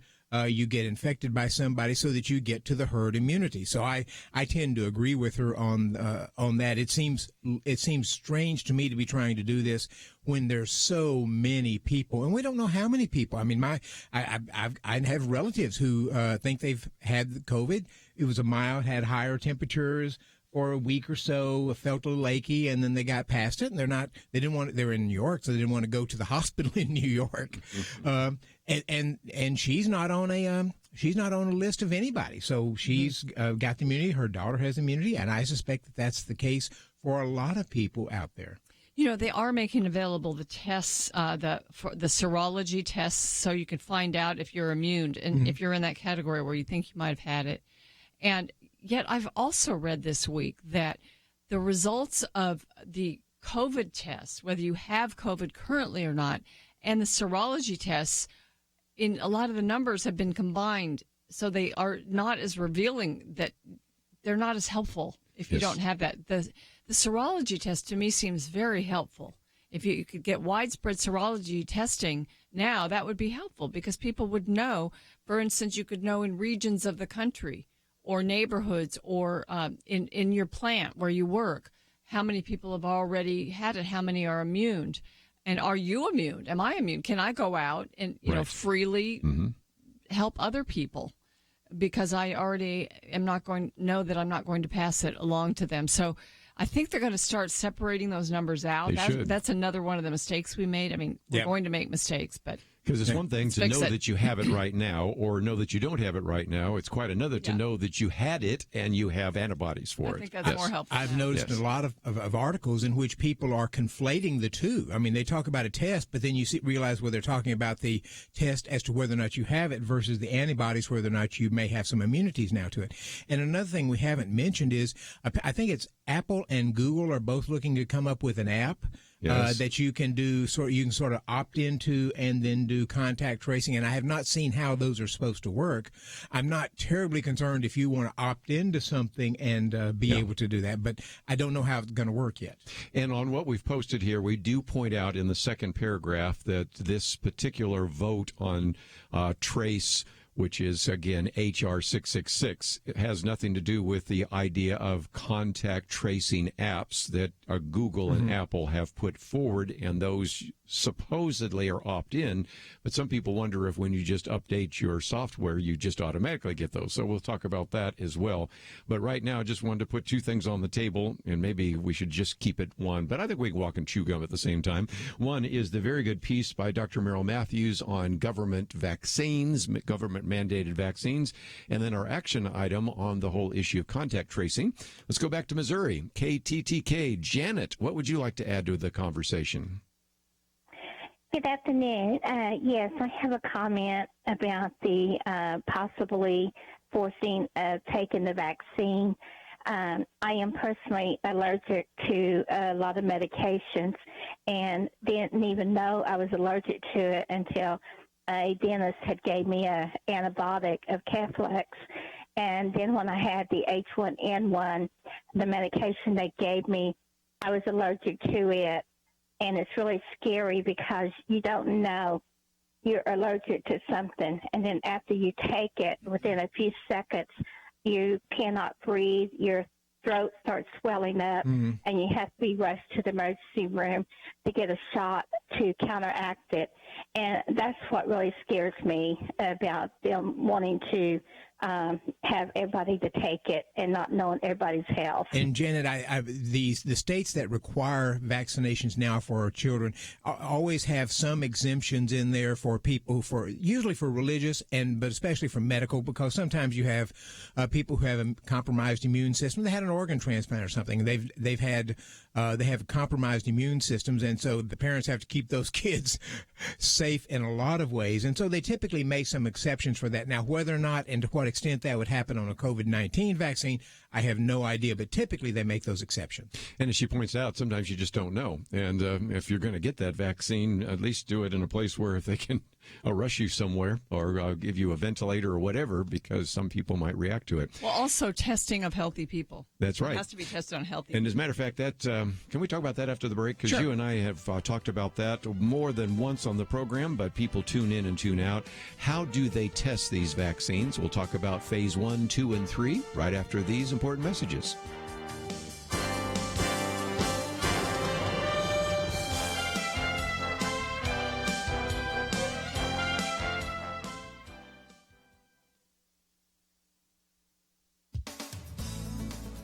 We're all homeschoolers now became a familiar parental refrain as Americans began a weeks-long shelter-at-home period. Some can't wait to be done with this particular duty. For others, the experience wasn't as hard as they thought, perhaps more satisfying than expected.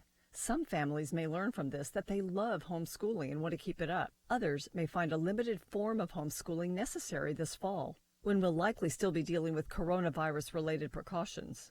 We may see more families choosing what one education expert describes as hybrid homeschooling.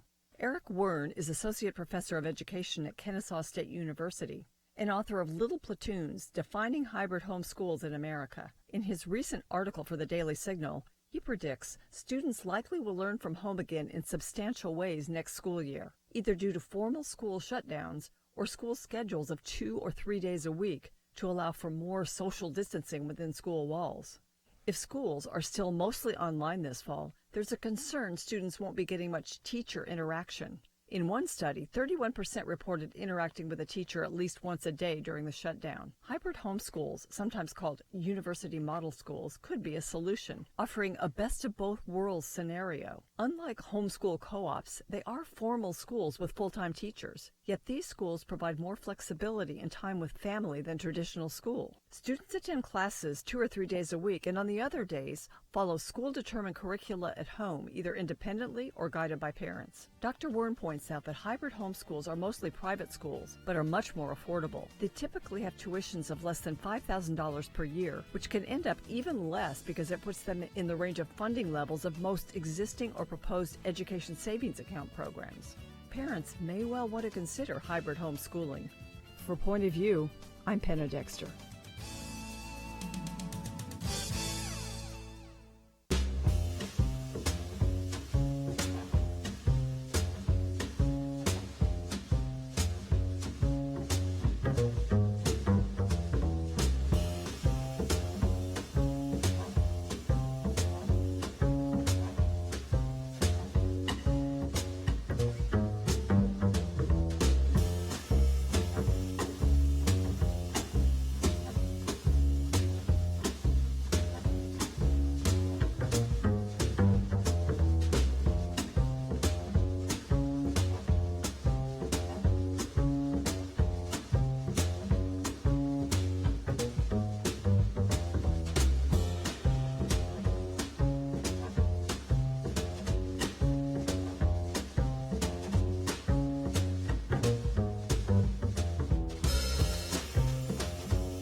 Now, back to Point of View, your listener-supported source for truth. You'd like to join our conversation, 1-800-351-1212. Been talking about everything from mandatory vaccinations to contact tracing, and we'll get back to some other issues in just a minute. But let's talk about the testing for vaccines. Dr. Merrill Matthews, there are really 3 phases, and some of them, Moderna's already finished phase 1, but talk about what that looks like. So the phase 1 typically is a safety phase where they try to ensure that a proposed drug is going to be safe for people. That doesn't necessarily mean effective, but just safe. Then if that's the case, and this is usually a small number of people, handful of people, then they move to phase 2, which is usually a dosing range. So we may say, all right, we've got hydroxychloroquine, to pick one that people are familiar with these days. All right, do we want to do this size or this much or this much? Or do we want to do it for a week or 2 weeks? How do you do that? Or should we be doing it for people who are just infected or people who have very serious cases? So you're trying to look at the dosing range. They call it titration. as to what we think is the most effective. And then you go to phase 3, which is typically, and sometimes in phase 3 you can have 2 or 3 different doses or something of that nature. But there you're trying to move to a randomized, double-blind, neither the doctor nor the patient, placebo-controlled, somebody's not getting it, trial, which tries to compare all of those things to find out what you think is actually safe. And that's the effective part of it. To make sure it actually works better than placebo, because in some cases, the placebo works better than the drug. Isn't that amazing? How long does all of that take? Oh, it can take several years. Usually you're looking at 10 to 12 years on that. It's just when you get to the phase 3 trial, you usually have several academic medical centers working. You may have 3,000, 4,000 patients on some drugs. It can take very long. And what's happened with hydroxychloroquine and remdesivir, they've moved almost immediately to phase 3 because they know it's been out there for a while. Right. They sort of know it's safe. You don't necessarily know it's safe on these particular patients, but they sort of know the profile, the toxicity profile of it, and so they're moving quickly over to the phase 3. With the vaccines, they've got to start with the phase 1 and move much quicker. And then the real issue that's come up on the vaccine, because the way you do this typically is you have the vaccine, then you go out and try it in a population, and you wait till the disease is spreading around there, but you don't have time to do that. So the what's controversial from the ethics standpoint is we're going to give people some vaccine, and then we're going to infect them and see if that vaccine holds for them. Wow. Yes. Okay, well, even so, I mean, say the best case scenario that the AstraZeneca vaccine's available in September in large quantities, we can start vaccinating. It's still a long time till September, and I think a lot of people are beginning to agree that if we don't open up the economy in a pretty big way, much sooner than that, the damage is going to be, it's already showing up in so many ways, but the damage and the number of businesses that will never come back, right, and things like that is going to be unacceptable. So that's not the answer. Yeah, the vaccine is not the answer. My guess is we learn to live with it. It would not surprise me at all if it doesn't come back in the fall, as the flu does every year, and we just sort of learn to get along with it. And so that's why I've said I think the real solution, a vaccine, great. What you really need is a treatment that will address this, lower the symptoms, as Tamiflu does for the flu. Doesn't cure you or anything, but it does help you get over the symptoms fairly quickly. And so my bet is on a treatment that can affect this, so that the people who don't get a vaccine and others will have something to be able to rely on. And really a treatment would be like remdesivir, things like that, right? Right. Let me just for a minute give some other hope, and that is that one of the things that they talk about in terms of a pandemic is the R-naught factor. Mm-hmm. If you've ever watched the movie Contagion, they talk about it's the RO factor, and that is the basic reproductive number. Now, the assumption was from the World Health Organization, do we still trust them? No, we don't. But we can look at other people besides them, all thought that factor was in the 2 or 3 range, which is still pretty high. So then they have now what's called the RT factor. That's where you look over time. And so I won't get this too technical, but I looked this up, and you can find out, and since we broadcast in 42 different states, I'll just give you a few examples. Some of them with unbelievably low factors are Alaska, 0.67, Georgia, 0.83, Missouri, 0.85. And so many of these are so low that, right, when you say live with it, we really could say we probably could send kids back to school in the fall. You might say, okay, who's at the other end? Well, it turns out that Minnesota's 1.01, North Dakota, the highest, 1.02. Well, of course, they've got meatpacking plants there. So in some respects, the so-called transmission rate actually is much lower than we ever feared that it was, and especially among the young people. With the transmission rate at 1, that's considered the medium. That's one person infecting one other person. Yes. And once you get past the 1, you're over the curve, and it's now going down. So even if you're at 1.01 or 1 point, which is the top, you're actually doing well. And so if you're doing if you have a 2 or 3. Then it's much higher, and measles, I think, is like 1.7. I have that number if you want it. It's significantly more contagious than the others. Yes. Well, I just thought I'd pick out one other thing, because Penna Dexter sent me a piece here about how the Democratic areas are hit 3 times harder by the COVID-19 death rates. But you got to have some discernment, because here I hold in front of me one of these that says the coronavirus invades Trump country. So it's trying to say, oh, now it's really getting bad in these so-called red states. But if you look at the piece that you sent to me, Penna, this is kind of intriguing, because the death rates are in these Democratic areas are 3 times what they are for Republican areas. 39 coronavirus deaths per 100,000 in the counties that voted for Hillary Clinton, 13 for every 100,000 for those that voted for Donald Trump. Now, it has nothing to do necessarily with voting to Donald Trump or Hillary Clinton, but it does have to do with what? Density and things like that, right? Yes, dense populations, Democrat voting cities like New York, not only is it dense living conditions, it's dense traveling conditions, public transportation. But in the rural areas and some of the more far-flung suburbs that can more likely vote Republican, you're not seeing such a big impact. So it's just the way people are living and how they are dispersed. Here's an example. In Maryland, where the disease has killed more than 2,000 people, the death rate in the Democratic suburbs of Washington is 4 times higher than in the conservative counties in the Appalachian Panhandle. Kansas, 152 fatalities there. The death rate is 7 times higher in the 2 counties that backed Bill Clinton than in the rest of the state.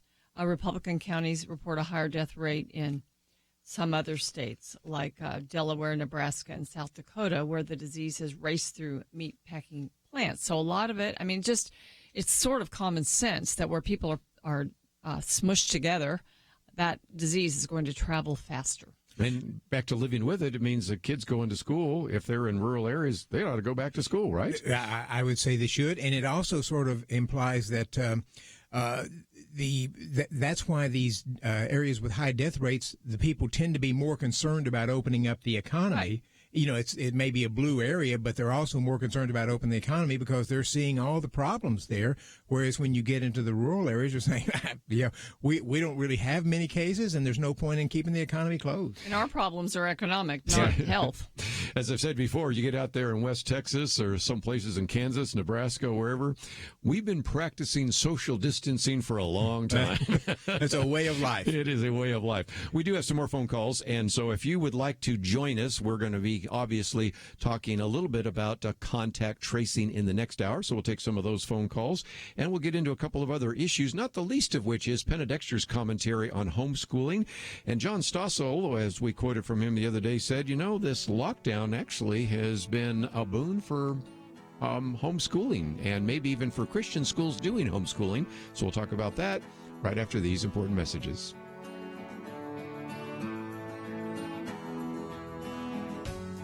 (2020). Is there anything important happening this year?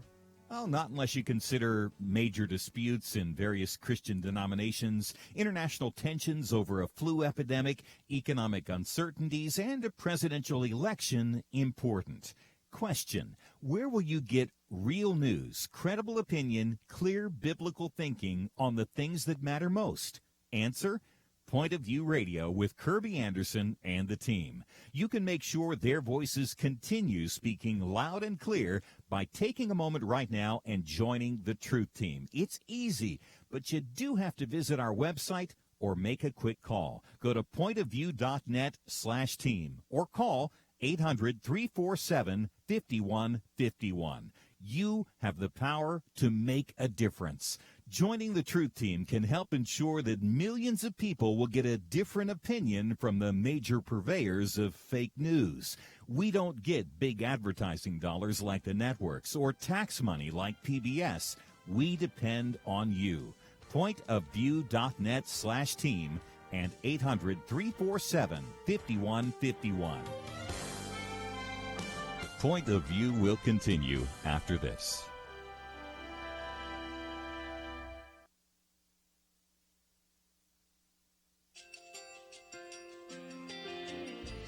I just want to thank you so much for all the wonderful programming you have. You're just absolutely fantastic. I recently started listening to Point of View, and I really found it interesting because of the different subjects you cover. Thank you for that. I really appreciate everything that you do. in keeping us informed. Thank you, Kerby, for everything that you have been doing. I appreciate all the work that you're doing, advocating for the Word of God. Thank you so much.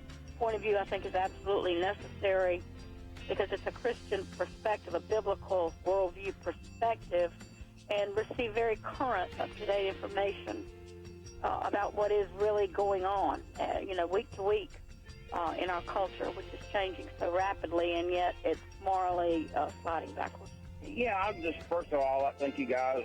Y'all's program is wonderful, and enjoy it every day. I learn so much every time I listen to it.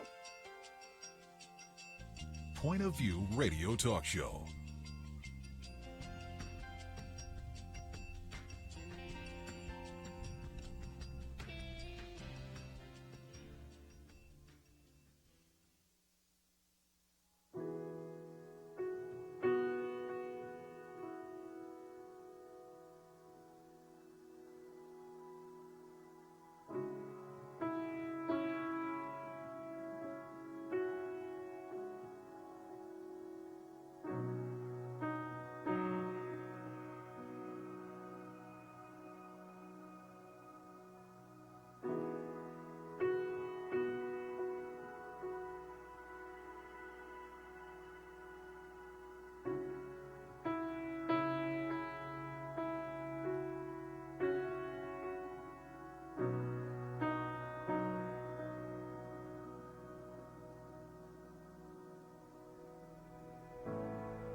Hi, this is Kerby Anderson. You know, each day we take on the tough issues and provide a biblical perspective to them. The topics we cover are wide-ranging: apologetics, theology, prophecy, creation and evolution, intelligent design, marriage, family, child-rearing, the millennial generation, trends in society, politics, economics, business, religious liberty, the Constitution, public policy, foreign policy, military policy, tensions in the Middle East, abortion, homosexuality, pornography, sexual ethics, media, technology, history, and America's godly heritage. We talk about anything that affects your faith, your family, or your freedom. So don't go anywhere, because Point of View continues right now.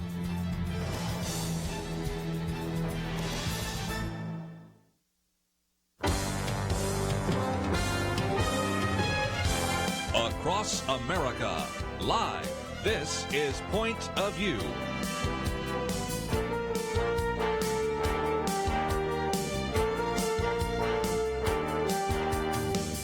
And now, Kerby Anderson. Weekend edition. If you'd like to join us, 1-800-351-1212. Enjoy your Memorial Day weekend. We're trying not to ruin it too bad, but we're certainly giving you some facts and figures. And we've talked about contact tracing. We've talked about vaccinations. This hour, we're going to be talking about Penna Dexter's commentary, hybrid homeschooling, and also another article we've posted by Representative Dan Crenshaw, Why Does Reopening Polarize Us? And if we have time, I might get to this one piece by Rich Lowry. Where does Ron DeSantis go to get his apology? We could say, where does the governor of Georgia, Kemp, go to get his apology? Because it turns out that some of these states, which everybody was convinced would be a disaster, were not. So again, we have Penna Dexter, and we also have Dr. Merrill Matthews. And let's, if we can, real quickly go to Fran in Georgia, WLPE. Fran, thank you for joining us today. Hi. What would you like to say? I am a retired general practitioner. I get the flu vaccine. I'm going to get the vaccine if I feel it's been properly tested for COVID when it's available. I think we need to discern better where we've gotten good information on this and listen to the people that we have learned to trust. If you don't have an education in how these things are done, talk to somebody that does. But this is a free country, and there are too many people trying to make one size fits all. One size doesn't fit anybody. We need to be careful how we're approaching these laws, because people ought to have a right to say, hey, wait a minute, you can't give me this vaccine until my doctor says it's safe because I've got a condition, that kind of thing. You can't force it.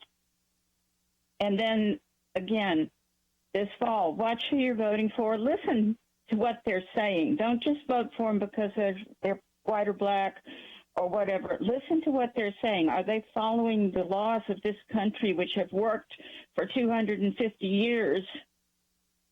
Or are they trying to undo things and do it the way a country across the water does it that isn't working? Hasn't worked. Good points. You know, you live in Georgia. Your governor, Brian Kemp, was criticized roundly about opening up the state, but it doesn't seem to me, except maybe in a hot spot here or there, that Georgia's doing that poorly. What's your perspective since you live there? I think Georgia's doing it very well. I like Governor Kemp.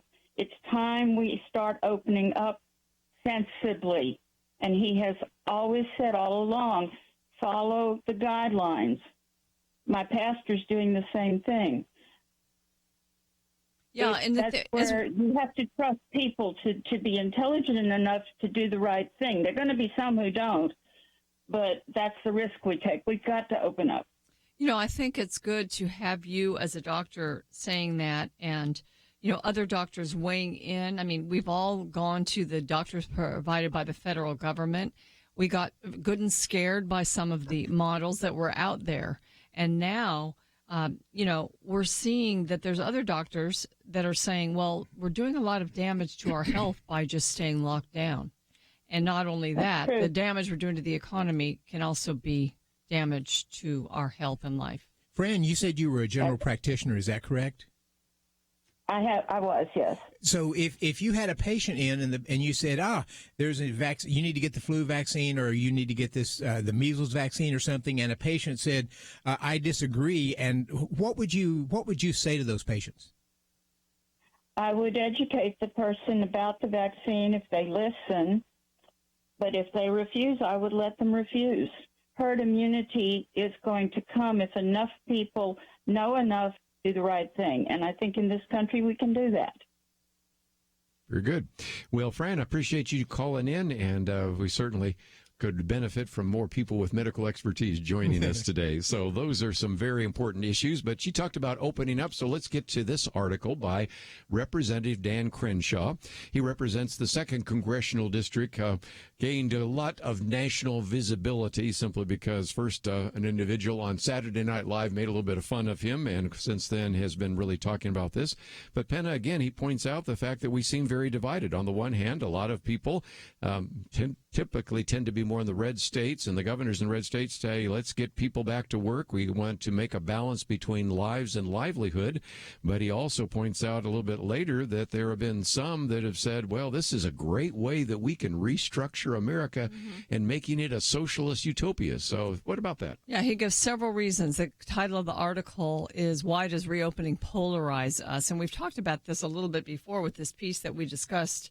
The Democratic U.S. areas are hit 3 times as hard as Republican ones by COVID. But red states, he says, are steadily reopening, which we've seen. Texas, Georgia, Florida, and other states are reopening. Blue states are lagging, although I did read today that every state has done something toward reopening now. All 50 states have. So the Democrats, of course, still argue that it's not safe to go back to work and for themselves to go back to work in Congress.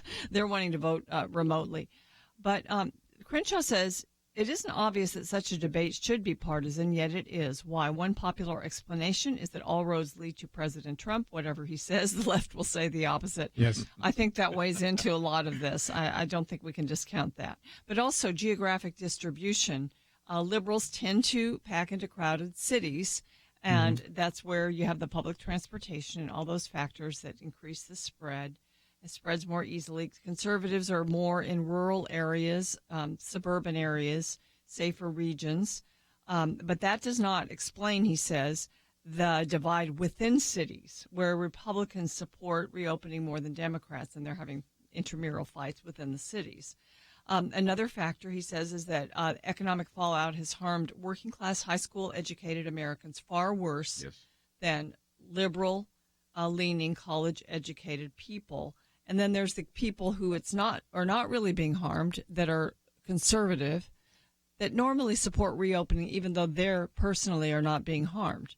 And so he's saying that it's easy to, quote-unquote, prioritize public health when you work comfortably from home. And that's all. You have to ask the question of the people that are still earning, working at home, and just want everybody else to stay home too.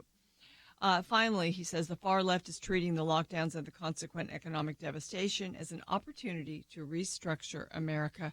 That's what we have to stand against and speak out against, because it is. It's let no crisis go to waste, right? Mm-hmm. He says also that liberals are more comfortable with a government that regulates more behavior. Isn't that true? And provides more services.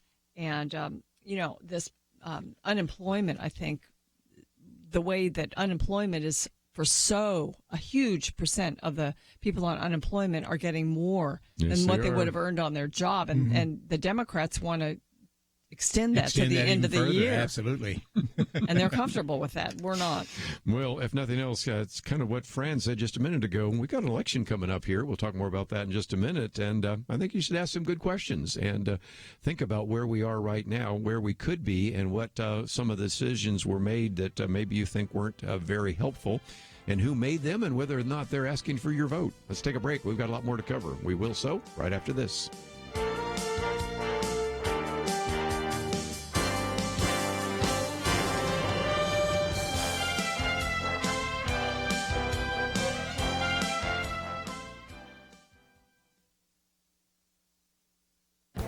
This is Viewpoints with Kerby Anderson.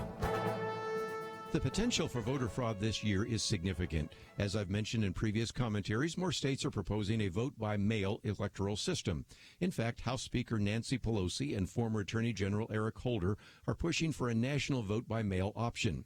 California Governor Gavin Newsom has signed an executive order requiring every registered voter be mailed a ballot this November. Yet we know that Los Angeles County has a registration rate of 112% of its adult population. Many of those ballots will go to addresses where the voter has moved or is deceased. Anyone who thinks that voter fraud is a non-issue needs to spend a few minutes looking at the Heritage Foundation database that currently lists over 1,285 proven instances of voter fraud. The database is by no means comprehensive. It doesn't even purport to list all the cases of voter fraud, especially when many cases aren't investigated or prosecuted.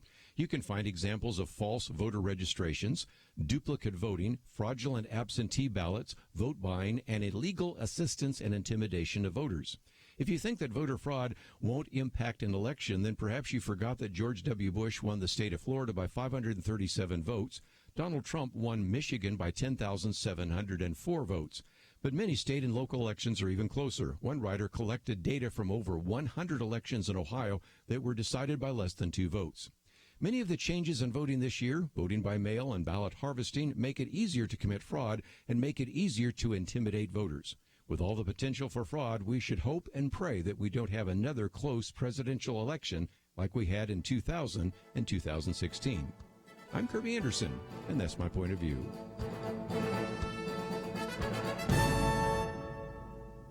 Take Kerby and the Point of View team with you on the go with the Point of View app. Search for Point of View Radio at the Apple or Google Play stores.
You're listening to Point of View, your listener-supported source for truth. Back once again, if you'd like to join our conversation, that number is 1-800-351-1212. Penna Dexter with me as we are finishing off kind of our weekend edition. And one of the articles we've posted is by Representative Dan Crenshaw. Why does reopening polarize us?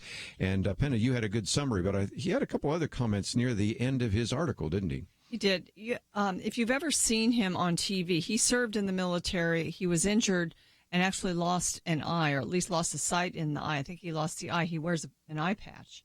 And so he talks about how liberals are more comfortable with a government that regulates more behavior and provides more services. And he talks about in the military, conservatives are the ones ready to confront risk head on. He said that's consistent with my experience in the military, where the overwhelming majority of special operators identify as conservatives. He says high-risk civilian occupations tend to be filled by those who lean right. So for some reason, they're more willing to take risks. And liberal waiting, he talks about the phrase, you'll hear people say, if it saves even one life, then we should do it. And, now that we're experiencing all this economic repercussions from this, I mean, there are other costs to society that could take life, but also just costs that we may not be willing to pay just to save one life or save a few lives. That is just a calculation you have to make with so many things. He says liberals equate those costs with simple monetary hardship, easily replaced by a government check. Conservatives realize economic devastation may affect lives for years, altering their entire trajectories. And how many millions of people will it do that for? Then he goes on to say we need to reopen America. He says the American people are responsible enough to live free and confront risk. Let them do so. Yes. Well, and again, it's interesting that even in the so-called blue states, there has been kind of a reaction. And I thought I'd quote from one columnist. His name is David Marcus. He writes in the New York Post. Now, he lives in New York City. As far as I can determine from what little I know about him, he probably would agree with some of the things that have been done. But nevertheless, here he was very critical of Governor Andrew Cuomo and Mayor Bill de Blasio. And I'll just read 3 of his paragraphs to give you the idea. He said, the Big Apple is dying. Its streets are empty. The bars and jazz clubs, restaurants, and coffee houses sit barren. Beloved haunts, storied rooms, perfect slice joints are shuttered, many for good, which, by the way, is really the case. More and more of those restaurants are just simply going out of business. Second paragraph, he says, the sweat equity of countless small business owners is evaporating. Instead of getting people back to work, providing for their families, our mayor talks about a Fantasyland New Deal for the post-coronavirus era.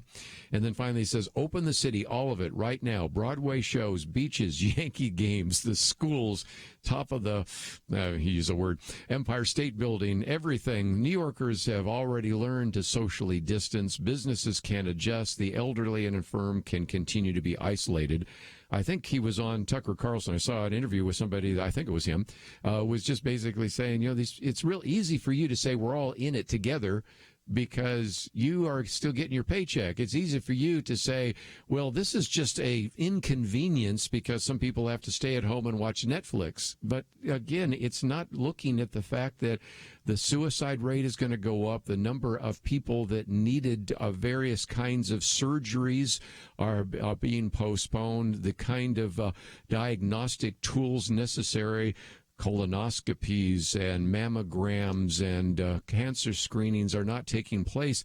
And so this idea of one life doesn't calculate the fact that there are other lives being lost right now due to poverty and the fact that many people are simply giving up and they're seeing their life's work destroyed before their very eyes. Yeah, you just can't look at your life. I mean, that's why I mentioned in discussing Dan Crenshaw's article, too, that there are conservatives who are not, they can work from home and they're not affected as badly as the worker that has to go to work every day or the worker who can't go to work because his place of business has been closed and furloughed or fired him for this because of the virus.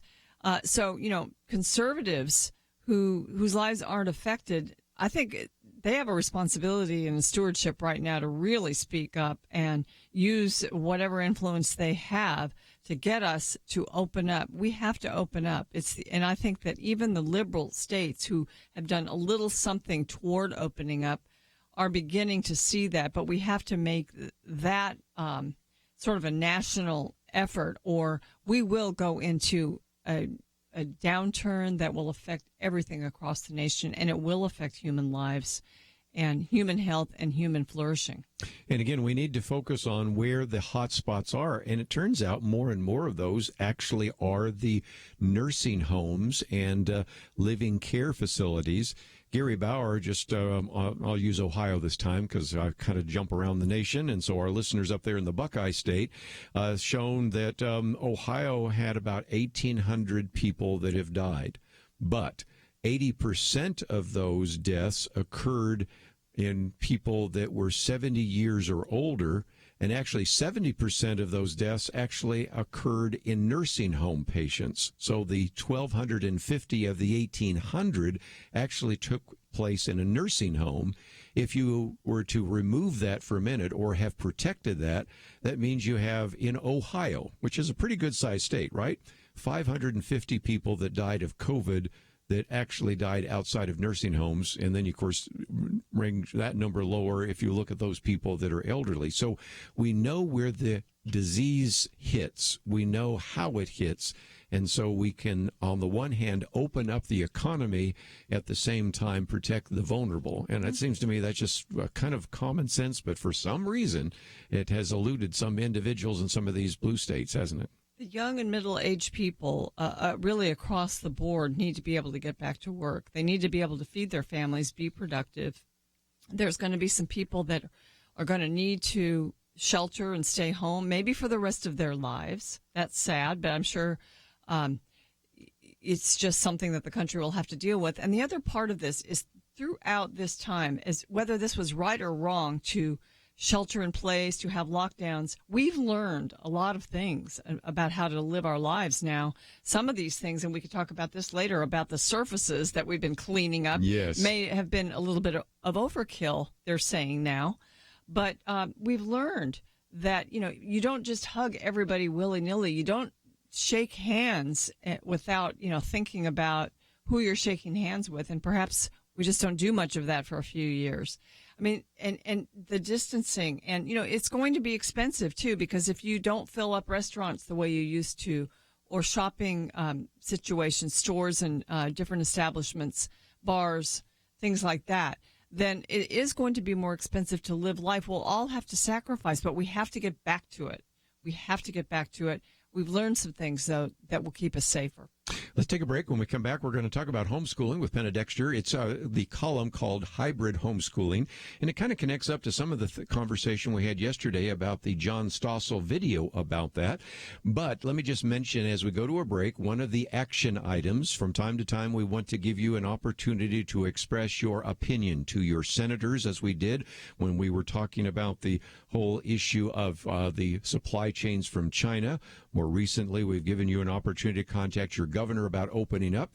This one is where you can contact your member of Congress because you have this bill. It's H.R. 6666. It's been introduced by Democratic Representative Bobby Rush from Illinois. It would provide all sorts of money to conduct diagnostic testing for COVID-19. It's called TRACE, which stands for Testing, Reaching, and Contacting Everyone. There's some people that feel it's maybe just a little too vague, and it might allow people to come into your home and require you to be tested. Of course, we've already talked about mandatory vaccination and the rest. It would not, of course, affect the cell phones that we've been talking about, but it is, I think, a place where maybe we just need to have a significant and robust debate about privacy and safety and all of the rest. And so we thought this bill, although I don't know that it's ever going to pass, is just a context by which we could have that conversation. So if you'd like to express your opinion, we've made it very easy for you. All you have to do is go to pointofview.net, that middle button there that says Take Action, says Should Government Trace Your Contacts? And if you click on that to put in the information, then we give you a chance to express your opinion. And Penn, I've had a lot of people say, I never wrote to my member of Congress, but you guys at Point of View have made it pretty easy. So we've given you a chance to talk to senators, to a governor, now this to your representative. And if you have some comments about H.R. 666 or just about contact tracing in general, that's what we have on the website. But when we come back, Penna Dexter talks about this idea that maybe what we're headed towards is sort of a hybrid homeschool. We talked about that the other day with the president of the Association of Christian Schools International. I think even the Christian schools are starting to say, maybe our kids won't always go to the Christian school every day. Maybe they'll homeschool some days and they'll be at a Christian school other days. There's all sorts of models, and so Penna's going to educate us about that. And it's the commentary we've posted today by her in the Viewpoints commentary, which you can download and read as well. Let's take a break. We'll come back with more right after this. Having civil conversations about important issues seems to be harder and harder. Various media outlets tell people what they should believe, why they should be outraged, and getting people to actually think, well, it can be difficult. Whether it's the gospel, tax issues, social policy, or just about anything else, you need to have solid information and clear thinking to address the hard issues. You need God's truth applied. And that's what you get in less than 2 minutes with Point of View's Viewpoints Commentary, a daily resource to help you be informed and think through the things we need to be talking about. It is free and will arrive in your inbox each day when you visit pointofview.net/signup. Sometimes we know we should say something, but we're silent because we're not quite sure what to say. Viewpoints Commentary can help you break the silence and change the narrative. It can make you a more equipped agent for truth. Get your free subscription to the Viewpoints Commentary at pointofview.net/signup. pointofview.net/signup. Point of View will continue after this.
listening to Point of View. The opinions expressed on Point of View do not necessarily reflect the views of the management or staff of this station. And now, here again is Kerby Anderson. Final half hour, 1-800-351-1212. We're going to talk about homeschooling for just a minute. And yesterday, of course, we talked about John Stossel's video, and I'll get to back to that in just a minute. But I did cover just a little bit yesterday and then told you to be listening today because Penna Dexter has done this very good commentary, as she does so often, on hybrid, in this case, hybrid homeschooling. I know that the next Outlook magazine, they're talking about focusing on some of the issue of homeschooling. And John Stossel has said basically because the government has closed down some of these schools, the parents are teaching their kids at home. A lot of the parents are saying, my kids actually love education again. They don't hate school. They their behavior is better and all that. And so this piece, when it came out, I just told people to be listening on Friday to hear your commentary, which, again, they can hear if they're online in just a minute. They can find it right now by simply going to the website, pointofview.net. And, of course, we send it out to our people that have subscribed to it tomorrow. But talk about that, because I love the phrase, we're all homeschoolers now, aren't we? Well, that's what people were saying across the country, because all of a sudden, yes, they were at home and they got to work from home. That's great. But also, all my kids are home, and guess what? They get to do online school, and maybe they're too little to really get much out of it. I've got to manage that and oversee it.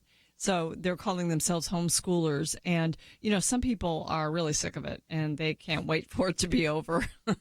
Others have actually found out that it was better than they thought. And, you know, that's true of one of my children. They have a little one and they have been homeschooling him. And actually, my daughter-in-law said to me a while ago, years ago, I could never do that. I just don't have the confidence to be able to do it. And she is loving it. She's really enjoying it. It's so gratifying. I know I did homeschool in the early years, and I loved that with the little ones, teaching them to read, teaching them basic math. But anyway, some families are going to learn that they love homeschooling, and they might try to keep it up. Others are going to find out they have to homeschool because their school may not be back in session next fall, or perhaps their school will be social distancing and saying, come to school 3 days a week, but stay home the other 2 days a week. And so it's going to be something that's already been in existence for these people. It's sort of a hybrid homeschooling. Some people have called this the university model of schooling because people are in school some days and not others. And so I read a piece by Eric Wern, who is Associate Professor of Education at Kennesaw State University. And he's written a book about this called Little Platoons, Defining Hybrid Homeschools in America. And that's what he calls them, hybrid homeschools. This piece that he wrote was in the Daily Signal. So I would recommend, if you want to know more, to either go to the Daily Signal and get his piece or get that book, Little Platoons, if you're really interested. But he says students likely will learn from home again in substantial ways next school year, either due to formal school shutdowns or school schedules of 2 or 3 days a week, to allow for more social distancing within school walls. I think there's one thing that would mitigate against homeschooling would be that mom and dad both work. And, you know, some people I think will also be working from home more. So it might work, and you might see more parents who are working from home also doing hybrid homeschooling. There is one concern that's kind of surfaced throughout this shutdown, and that is that students are not getting the teacher interaction that they would get if they were going to school. There was one study that said only 31% reported interacting with a teacher at least once a day during the shutdown. For many students, that's a problem.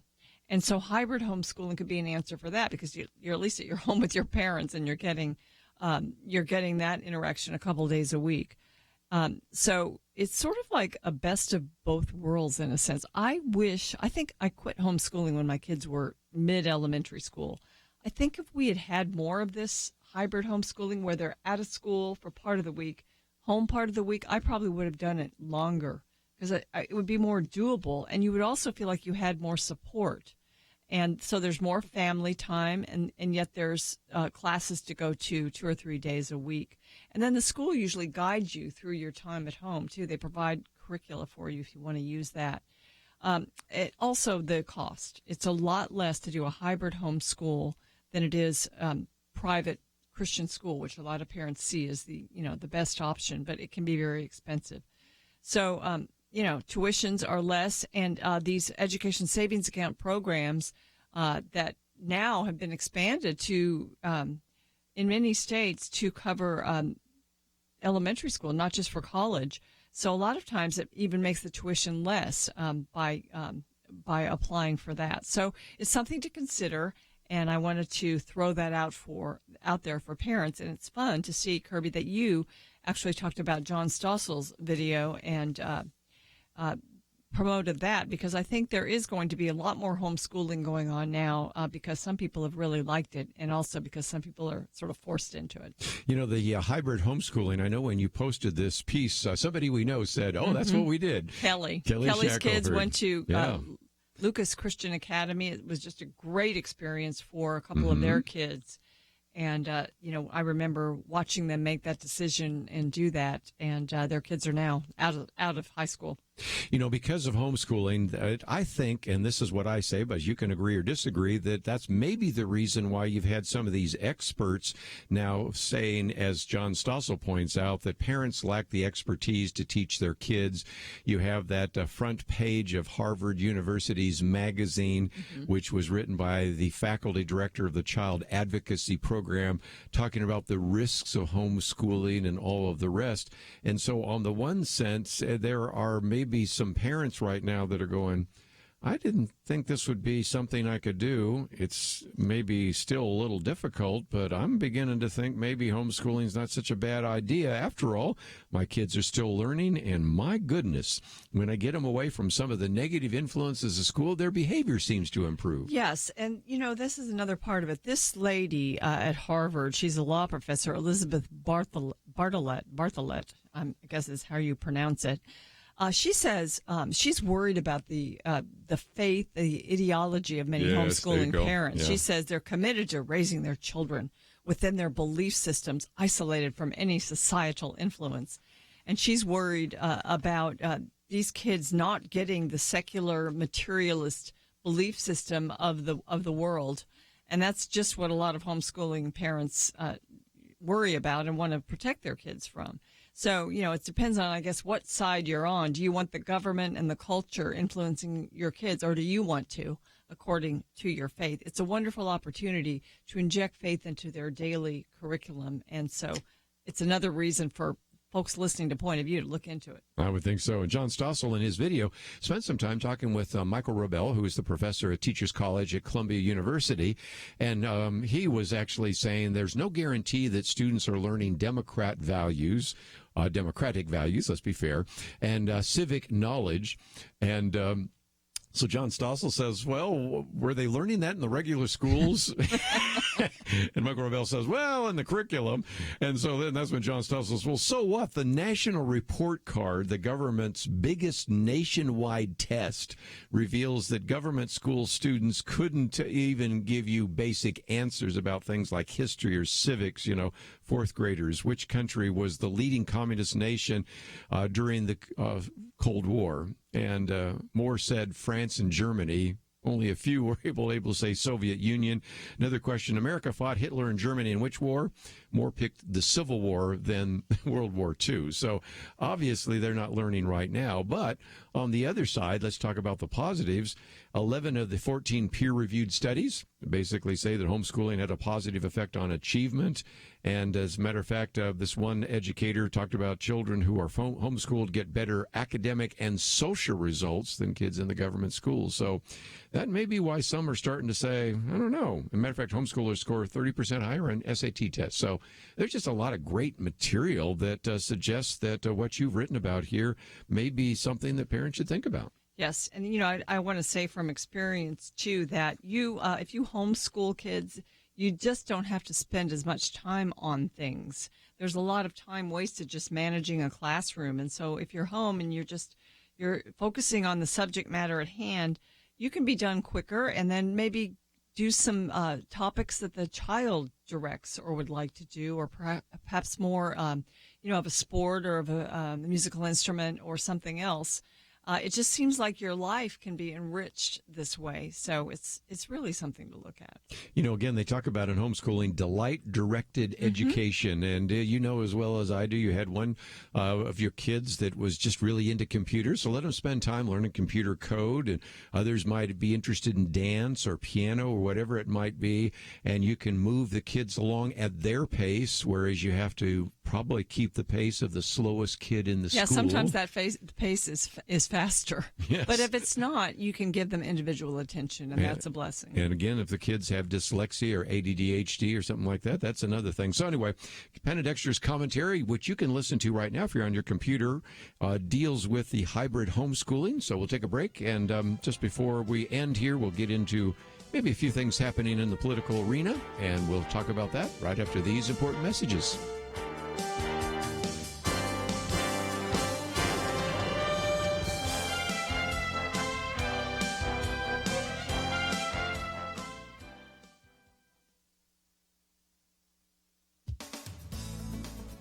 We're all homeschoolers now became a familiar parental refrain as Americans began a weeks-long shelter-at-home period. Some can't wait to be done with this particular duty. For others, the experience wasn't as hard as they thought, perhaps more satisfying than expected. Some families may learn from this that they love homeschooling and want to keep it up. Others may find a limited form of homeschooling necessary this fall, when we'll likely still be dealing with coronavirus-related precautions. We may see more families choosing what one education expert describes as hybrid homeschooling. Eric Wern is Associate Professor of Education at Kennesaw State University and author of Little Platoons, Defining Hybrid Homeschools in America. In his recent article for the Daily Signal, he predicts students likely will learn from home again in substantial ways next school year, either due to formal school shutdowns or school schedules of 2 or 3 days a week to allow for more social distancing within school walls. If schools are still mostly online this fall, there's a concern students won't be getting much teacher interaction. In one study, 31% reported interacting with a teacher at least once a day during the shutdown. Hybrid homeschools, sometimes called university model schools, could be a solution, offering a best-of-both-worlds scenario. Unlike homeschool co-ops, they are formal schools with full-time teachers. Yet these schools provide more flexibility and time with family than traditional school. Students attend classes 2 or 3 days a week, and on the other days, follow school-determined curricula at home, either independently or guided by parents. Dr. Wern points out that hybrid homeschools are mostly private schools, but are much more affordable. They typically have tuitions of less than $5,000 per year, which can end up even less because it puts them in the range of funding levels of most existing or proposed education savings account programs. Parents may well want to consider hybrid homeschooling. For Point of View, I'm Penna Dexter.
Now, back to Point of View, your listener-supported source for truth. Back for a few more minutes as we've been talking about homeschooling and everything from government-mandated vaccinations as well as contact tracing and much more. If you'd like to join us, 1-800-351-1212.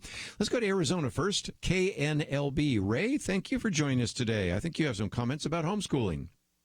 Yeah, and thanks for taking my call, Kirby. Thank you. And while you're sitting there talking about homeschooling, one thing that came to my mind that I just want to pass on. One thing about homeschooling, we don't have to worry about the government telling us that we can't have Bibles and prayers in our homeschooling. For sure. And really, that is part of that. You know, I would recognize that there are a lot of Christian teachers in the public schools, but they will admit to me, oftentimes not initially, but if you kind of press them a little bit, that they maybe can work on character education. Maybe they can talk a little bit about their faith if it's appropriate, but they certainly don't feel comfortable teaching about the Bible. And there's just no way that they're going to allow students to pray or anything of that nature. And so in some respects, the Christian school and homeschool movement has that over the government schools, even if you have Christian teachers, right? Right. Well, again, I appreciate you taking my call and listening to that, but I just want to encourage people, if you're going to do homeschooling, at least, make part of the homeschooling, teaching about the Bible and prayer. Yeah, it's important. And, sometimes in public schools, even if you had a Christian teacher, and even if that teacher felt fairly free to speak about the Bible, there's a lot you have to cover just to meet the requirements of the district or whatever. So sometimes it's hard to find the time for all of that, but you can prioritize it when it's your school. Yeah, I think so. Ray, I appreciate you calling in. If you'd like to join us, 1-800-351-1212. We'll get to another call maybe in just a minute. But, Penna, one of the things that we've talked about once, and you mentioned it at the break, and I thought, well, let's bring it up. Almost every president, when you've had a crisis, uses that crisis to expand the scope of government. And certainly that was the case on Franklin Delano Roosevelt and the New Deal. Even though we might like a lot about George W. Bush, we sort of felt like some of that even happened with the attack on 9/11 and those kinds of things. Certainly Barack Obama wanted to do that because of the 2008 recession. But I've had a couple of individuals now who are very astute at looking at this who've said, Donald Trump is an outlier because of this crisis, instead of doing what he was being encouraged to do by a lot of the progressives, and even they've said, oh, he's going to be a dictator, he's been just the opposite. He's actually implemented federalism and has deregulated lots of areas, including the FDA, and actually turned a lot of the responsibility back to the states. This week, Donald Trump signed an executive order, and it was really aimed at jump-starting the economy, but it was a massive regulatory rollback. He directed the federal government to identify and also then suspend any regulations that may inhibit economic recovery. And when you think about it, he's already been doing that before this COVID-19. That's been his one of his really ways that he has helped the economy get better. And then with COVID, they've kept going. In reaction to COVID, federal agencies and departments have taken more than 600 regulatory actions, many of them temporary.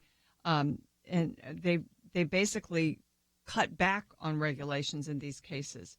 Tuesday, the administration entered the next phase of pandemic deregulation. And at a cabinet meeting, this is out of the Wall Street Journal, President Trump signed an executive order. He told the agencies to combat the economic consequences of COVID with the same vigor and resourcefulness, which this fight against. So, in other words, you're going to take the resourcefulness that you fought the virus with and put it toward the economy and get the economy back with those same ideas of deregulation, which really means making a lot of it permanent.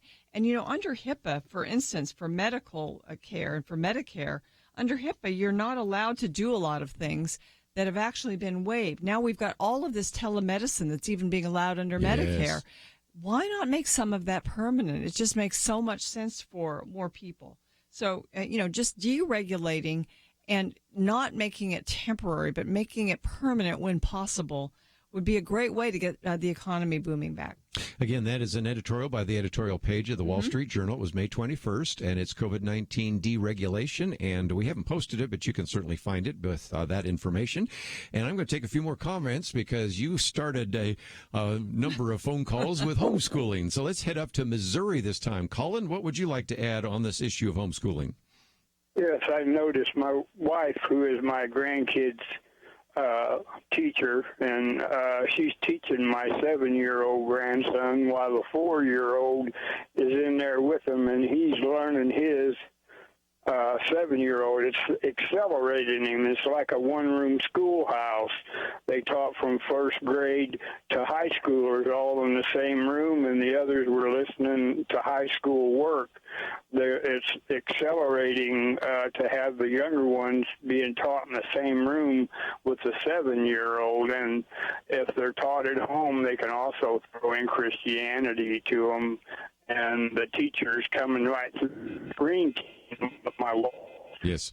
I'm kind of losing you, but I think I got the point there. And again, the older teaching the younger and all the same. And again, the old one-room schoolhouse. There were some real advantages to that as well. Some homeschoolers really don't, they don't really like the age segregated type classrooms. They think there are detriments to that. And so this is a positive in having kids of different ages every day together learning. And certainly the younger ones, just by osmosis, absorb some of what the older ones are learning. Colin, we started to lose part of your broadcast, but I think I got it there. And besides, we have a couple more calls. Let me see if I can make my way real quickly to, do we have Franklin on the line? Franklin, are you there? Yes, I'm here. Yeah, okay. And KCTA in Texas. Franklin, thank you for joining us today. Yeah, Corpus Christi, Texas. I homeschooled both my daughters. And I found it interesting as I was reading through reasons why people homeschool. Back in the 60s and 70s, people started homeschooling. They were pulling their kids out of school for religious reasons, but the religious reasons had to do with they said that the influence of Christianity during the public schools. And when we were kids, we got up and prayed in public schools. But now people are pulling their kids out of the public school because of the lack of Christianity and Christian influence in the public schools. So the schools were too Christian back then. So it's basically the basis for both of them were religious reasons. One was pro, one was anti-religious. So I thought that was kind of an interesting deal. You know, it's kind of ironic how they're both doing it. But one other comment I want to make real quick is NBC did a report on education years ago, and they did one segment on homeschooling, and they were interviewing this girl, and she was like a high school, just maybe a freshman in high school, and she was doing freshman math. But after her education was over, she would read these biology books because she wanted to study medicine, and these big fat biology books, and it was crazy. She could barely do sophomore math, but she was in college when it came to biology. It's just, and like in homeschool, you hold them back and you keep their pace, but when their pace is way up ahead of you, you let them run as free. That's good. And again, good point. Part of it, the speed, delight-directed education, and all the rest. So, Penna, thank you so very much. We could probably go all day talking about homeschooling. Maybe we should have another program on it soon. We probably need to do that, and we probably will have some articles about it in the upcoming Outlook. So thank you for writing that.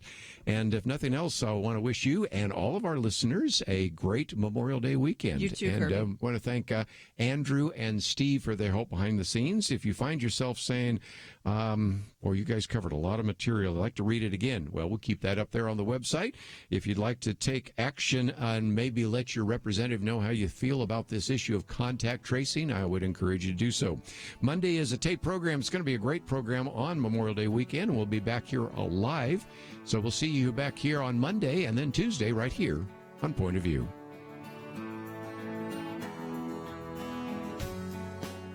We live in a digital generation. Point of View is reaching this often overly plugged-in generation with truth. You can keep up with us 24 hours a day using your phone, your tablet, your laptop, or your desktop.